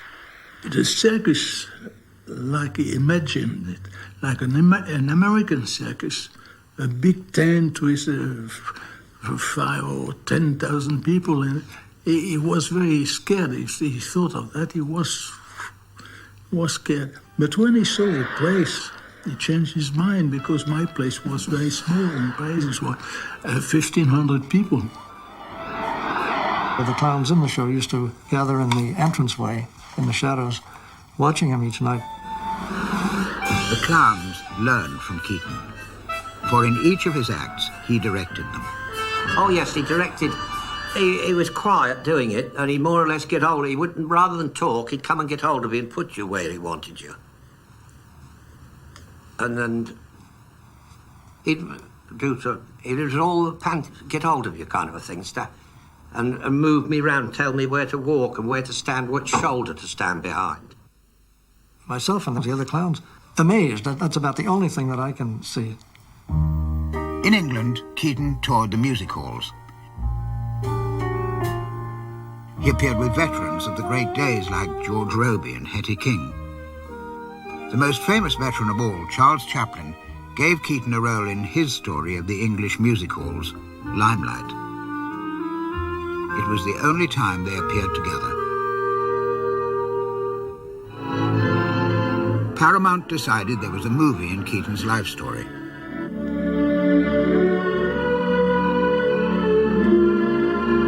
It was a work of fiction.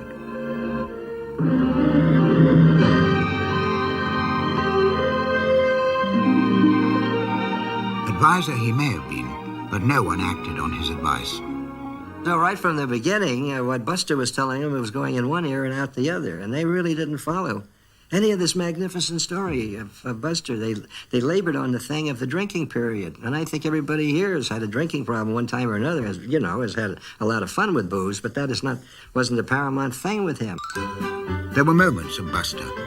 In his Sherlock Jr., to escape from gangsters, he'd used an old stage trick of his father's. His faithful aide dresses as a peddler woman.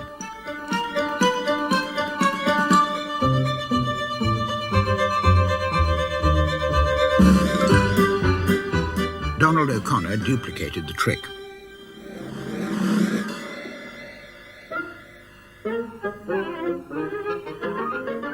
And it was a marvelous trick, and it was very dangerous.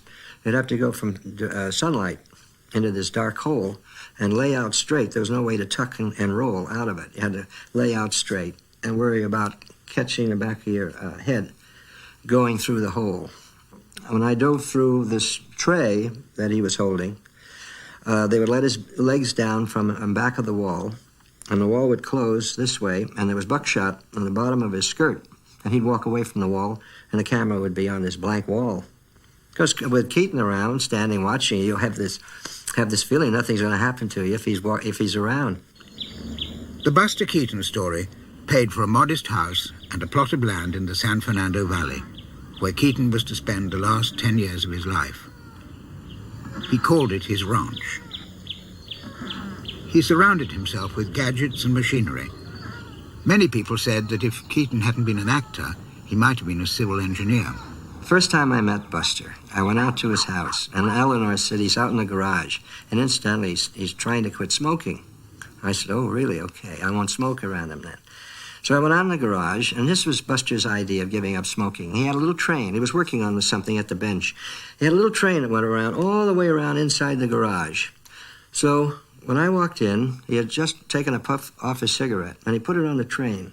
And it slowly went around, all the way around inside. And when he stopped it, and then he took another puff on the cigarette. But it was his idea. That was taking all this time to get around. That was his idea, giving up smoking. He had tracks that ran out, made a giant circle around a picnic table, and then back into the garage again. One car would carry 3 hard-boiled eggs, and another would carry a hot dog and pickles and radishes and olives and all kinds of things. And he had this whole freight train that was full of food, and he would take it out around the picnic table and stop it so everybody could take what they wanted.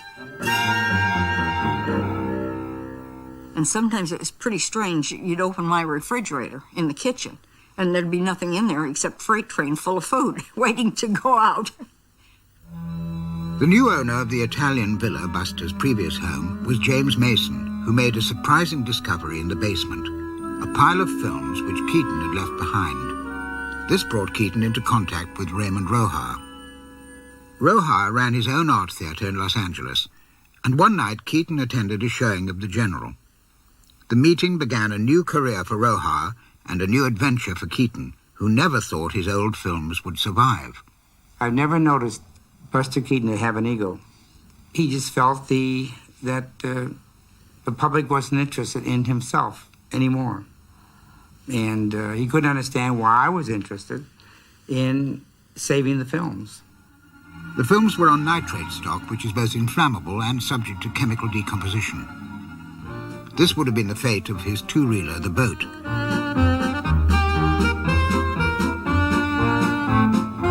Roja transferred it to safety stock in the nick of time. A classic moment of film comedy, almost lost by decomposition, is the great day of the launch.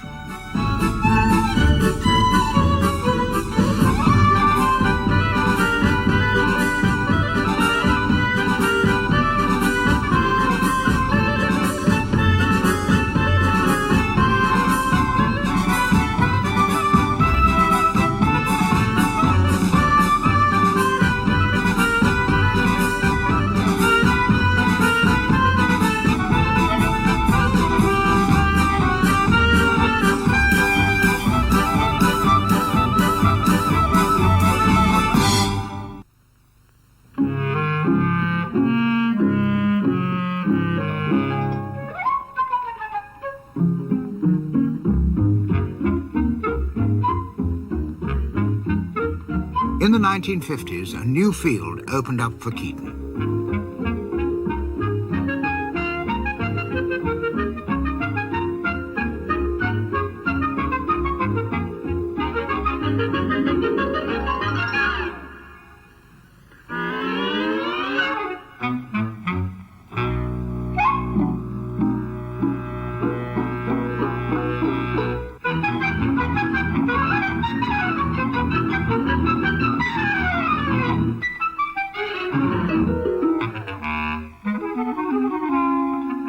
Keep a full tank.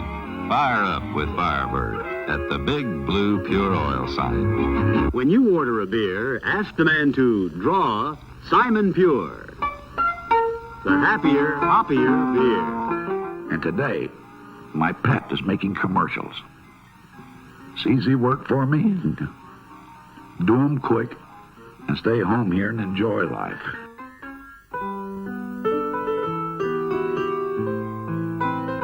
This parody of commercial star Barbara Feldon was never shown. It was intended for Hudnut shampoos. The rushes have only just been discovered.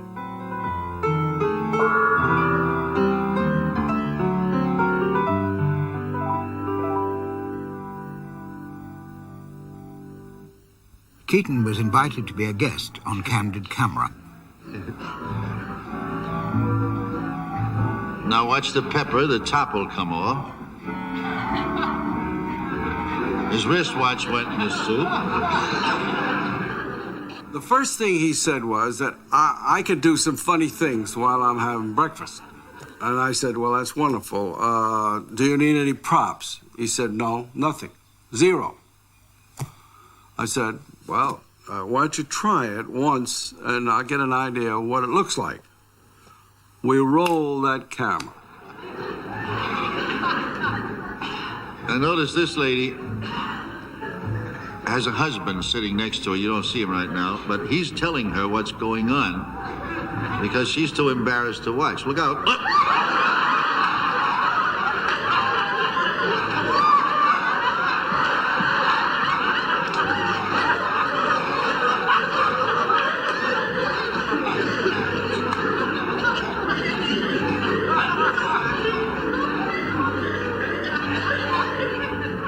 course, Buster adored it. There he was, working, not on stage, but it was a practical joke. And, you know, he loved practical jokes, and that's the way he considered it.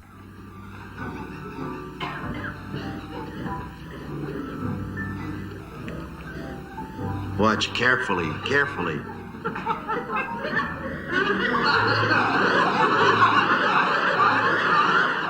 One gag right after another, and one take, and that was all. He's truly a genius. Apart from television, Keaton returned to the theatre for a series of road shows. In Merton of the Movies, a film had to be shown on stage. They started out by renting some kind of film to be used in the second act. And it didn't make any sense at all. It had nothing to do with Buster or what we were doing. So we got I had my movie camera with me, my little 16mm camera. So we went out and made our own home movie with the slate numbers on and everything, because in the play, they were supposed to be looking at the rushes. This film hasn't been seen for 30 years.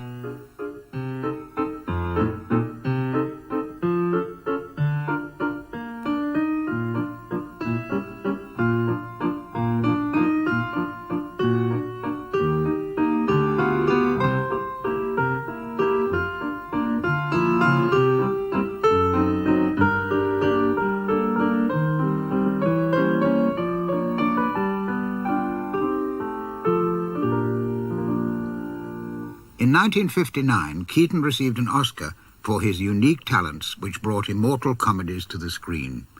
Hollywood might give him an award, a film was another matter. Anthony Simmons tried to set up a feature with Keaton the same year. Nobody in the UK wanted to know at all. And we approached United Artists, and we got their backing from New York. If they could write it off against Europe, they couldn't guarantee a film with Keaton for £22,000 on the UK market. The film was eventually made with Peter Sellers. And it wasn't me, it wasn't the script they were afraid of. It was Keaton they were afraid of. And I find that very sad. In 1960, Keaton and Rohar paid a visit to the French Cinematheque in Paris, where an amateur cameraman took these shots. A handful of Keaton films were shown by archives and film societies, and Keaton had a small but loyal following. The warmth and enthusiasm they received encouraged Rohar to plan the launch of the first Keaton reissue in Europe.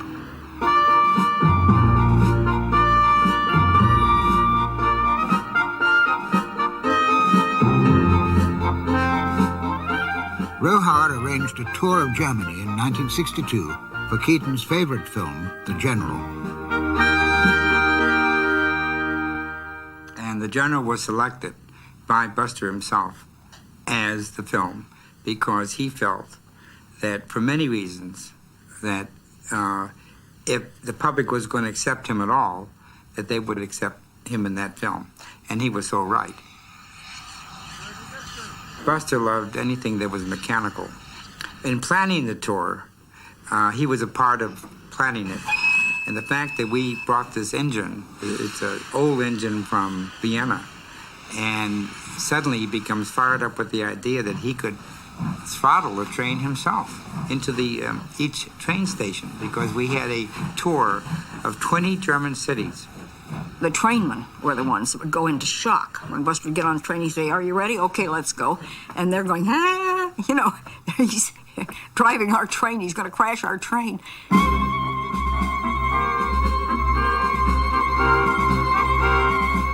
The General would now confound its original critics.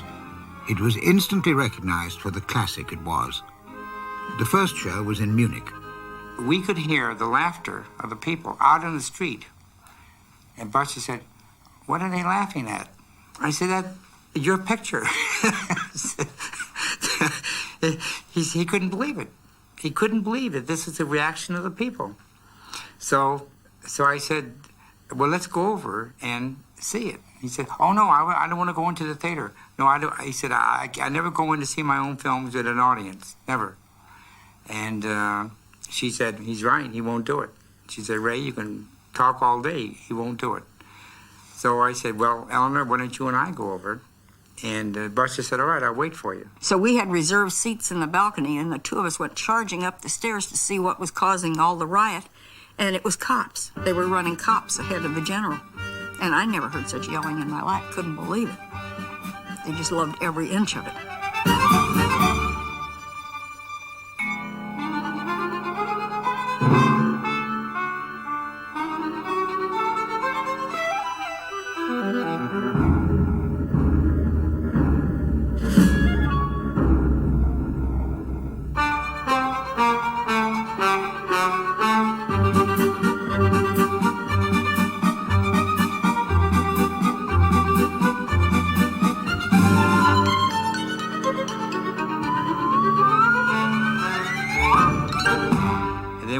Back to Buster, and then Eleanor was all enthusiastic. Now she said, "Oh, Buster, it's hard to believe, but they're really laughing at you, your comedy, and you." And she said, "Oh," he didn't say anything; he just listened. And then we went back to the hotel. So I said to him that same day, I said, "Did you ever believe that you would see your name on a marquee, as a star like that again?" He said, "No." He said, "I never thought it would happen." The General inspired a young British director working for the National Film Board of Canada, Gerald Potterton. He met Keaton in a New York hotel. And I said, well, we want you to basically get on one of these little railway cars and go from the Atlantic Ocean to the Pacific. He said, sounds crazy, I'll do it. Then there was a lot of noise coming from outside in Central Park. And he got up, went over to the window, lifted the window up, and yelled out, "Quiet!" to the whole of Manhattan, closed the window, sat down and said, "When do we start?"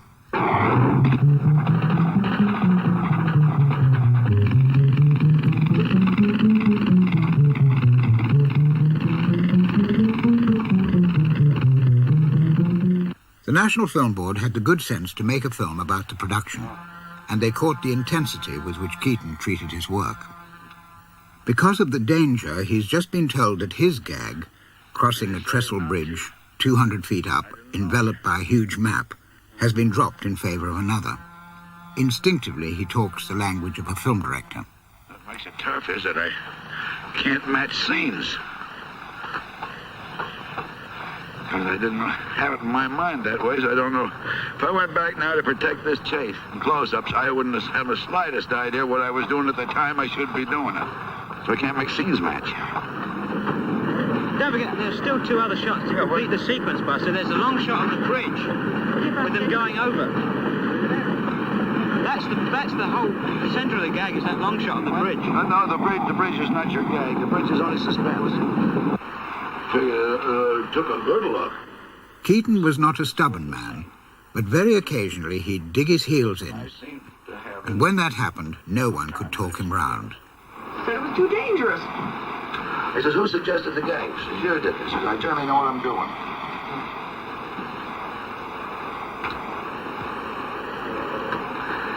That is not dangerous. That's child's play, for the love of Mike. Don't tell me about it. I told that. I do worse things in my sleep than that.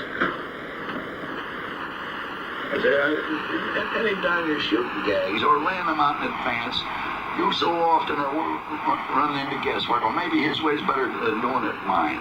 And you try to sell yourself one way or the other because there is a certain amount of guess. Has to be. But every now and then ain't no guesswork. This is one of them. Keaton won the day.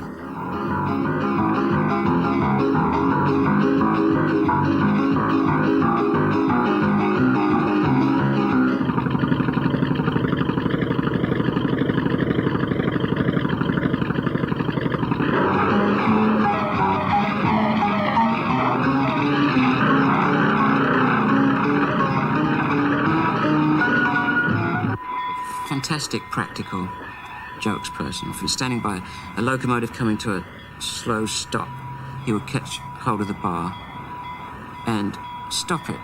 And it really looked like he had stopped this, 150-ton locomotive.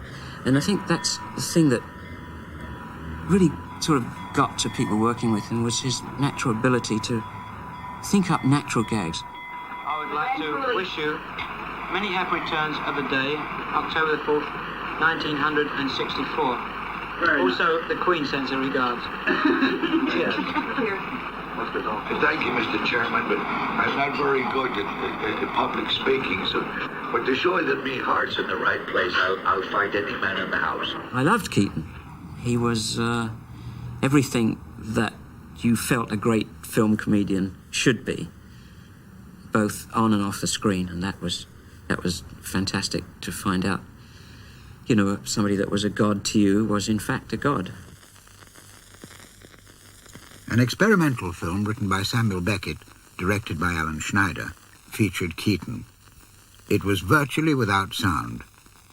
But now Buster was nearly 70, and his health was failing rapidly. The part required him to wear a heavy overcoat in the New York summer. The working conditions were abominable. Poor Buster, it was 110 degrees under the Brooklyn Bridge, and we weren't under the Brooklyn Bridge. We were alongside of it, and Buster was running. And it was all broken bricks.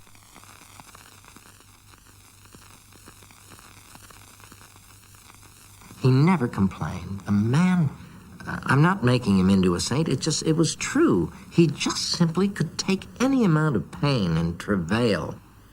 Beckett's film was invited to the Venice Film Festival, and so was Keaton. Uno prima. Roja persuaded him to endure the barrage of publicity for the sake of the reissue of the films. Signor Keaton, when you get the first-time idea to appear... His voice tells us how ill he was. Well, it wasn't an idea. You see, I was born with a show. Ecco, nessuna idea. Sono nato nel teatro e sono un figlio d'arte. Helena knew that too many interviews would quickly exhaust him. E qui ad aspettarla la lasciamo alla sua... And she knew his aversion to crowds. He was very shy, and he just could not stand crowds. He would absolutely panic if he saw crowds coming at him. But what I didn't know was that how much the press is really interested in Keaton, because that, of course, we didn't know until the day arrived. Buster and Eleanor greet Roja in Venice. The previous year, the festival had staged a retrospective of his work, so he was keenly awaited at the Sala Grande. So when we got to the auditorium, I said, come on, we have to go in here. He said, what are we going in there for? I said, he said, I thought we were going to go to the hotel. I said, yeah, but we have to stop off and say hello to the director of the festival. He's in this building. I said, just go through this door. So I opened the door, and everybody in the room stood up, turned around to the back door, and started applauding Buster Keaton. And I had to push him in, because he wouldn't go. I pushed him in the back into the auditorium, so we had no choice. Keaton stomped onto the stage, surrounded by various festival officials, sat down in the table in the middle of the stage and just glared at us, unsmiling. Then, by some sort of curious mass will, we all got up and moved down into the front of the theatre. You know, somebody shouted out, "Caro Buster." Photographers shouted out, "Look this way." It clambered up onto the stage like all the Italian photographers do. Keaton remained passive on the stage. The applause grew. There was a great deal of shouting. It was sort of joyful pandemonium for a moment. And then, slowly, a little smile came over his face, and he bent forward and said, "Glad to see you." And from that moment on, the whole thing was, you know, very mellow and nice. And so we're walking to the hotel, and Buster started to get a coughing spell, and his coughing got worse. And so we sat there for a few minutes, and he said, "Now I want you to pick and choose who I have to talk to." He said, "But I can't do many." So the first person that came to me was James Blue and John Gillett. We finished the interview, and we were just about to go, and Keaton moved over to the door at the end of this room, as I say, leading into the bar, took out his handkerchief and just very neatly started wiping the glass on the top of the door. And again, we said goodbye, and then he gave us a rather wicked look, and to our amazement, put his head through where the glass should have been, his hand, and opened the door from the other side. No glass there at all.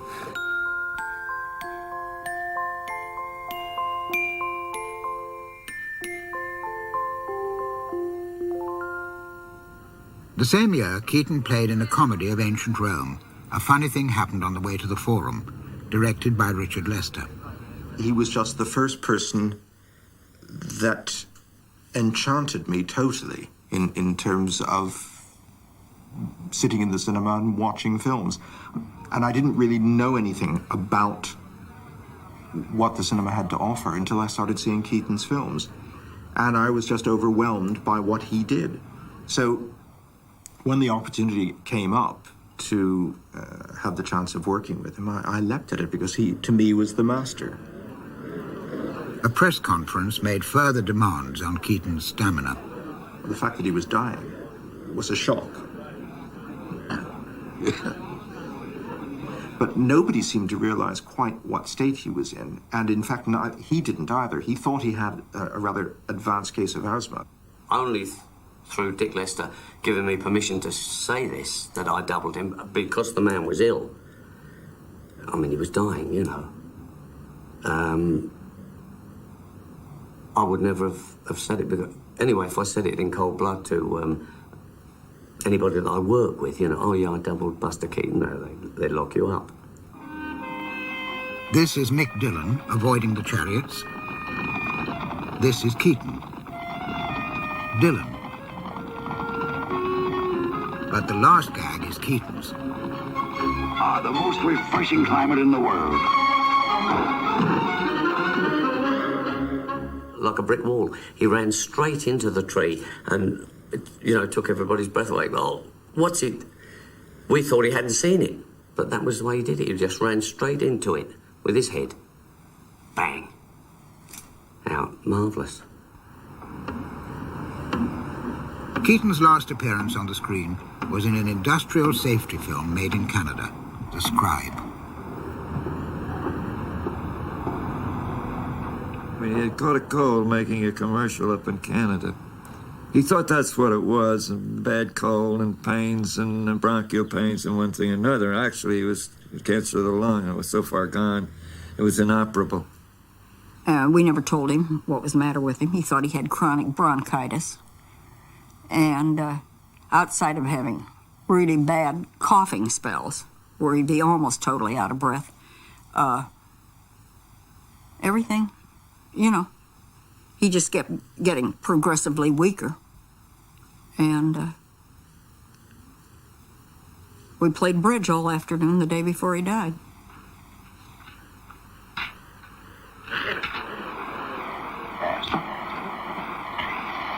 One heart. When he was ready to be buried, he had a rosary in one pocket and, and a deck of cards in the other, so he was set for whichever direction he was going.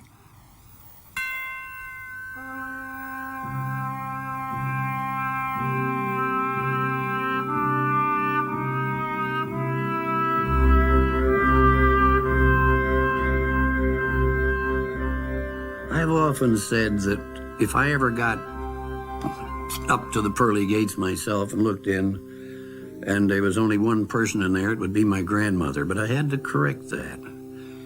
There'd have to be two people in there, because one of them would be my grandmother and the other would be Buster Keaton. He was, for my money, one of the grandest men that was ever put on this earth.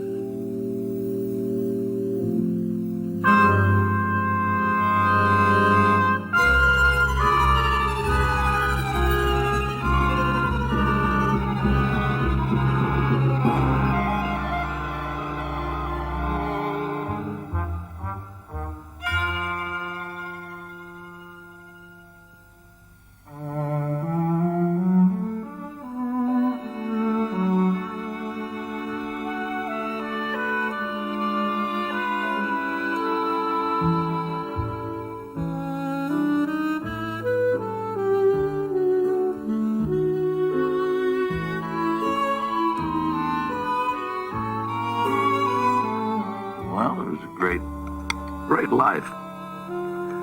Sure it was.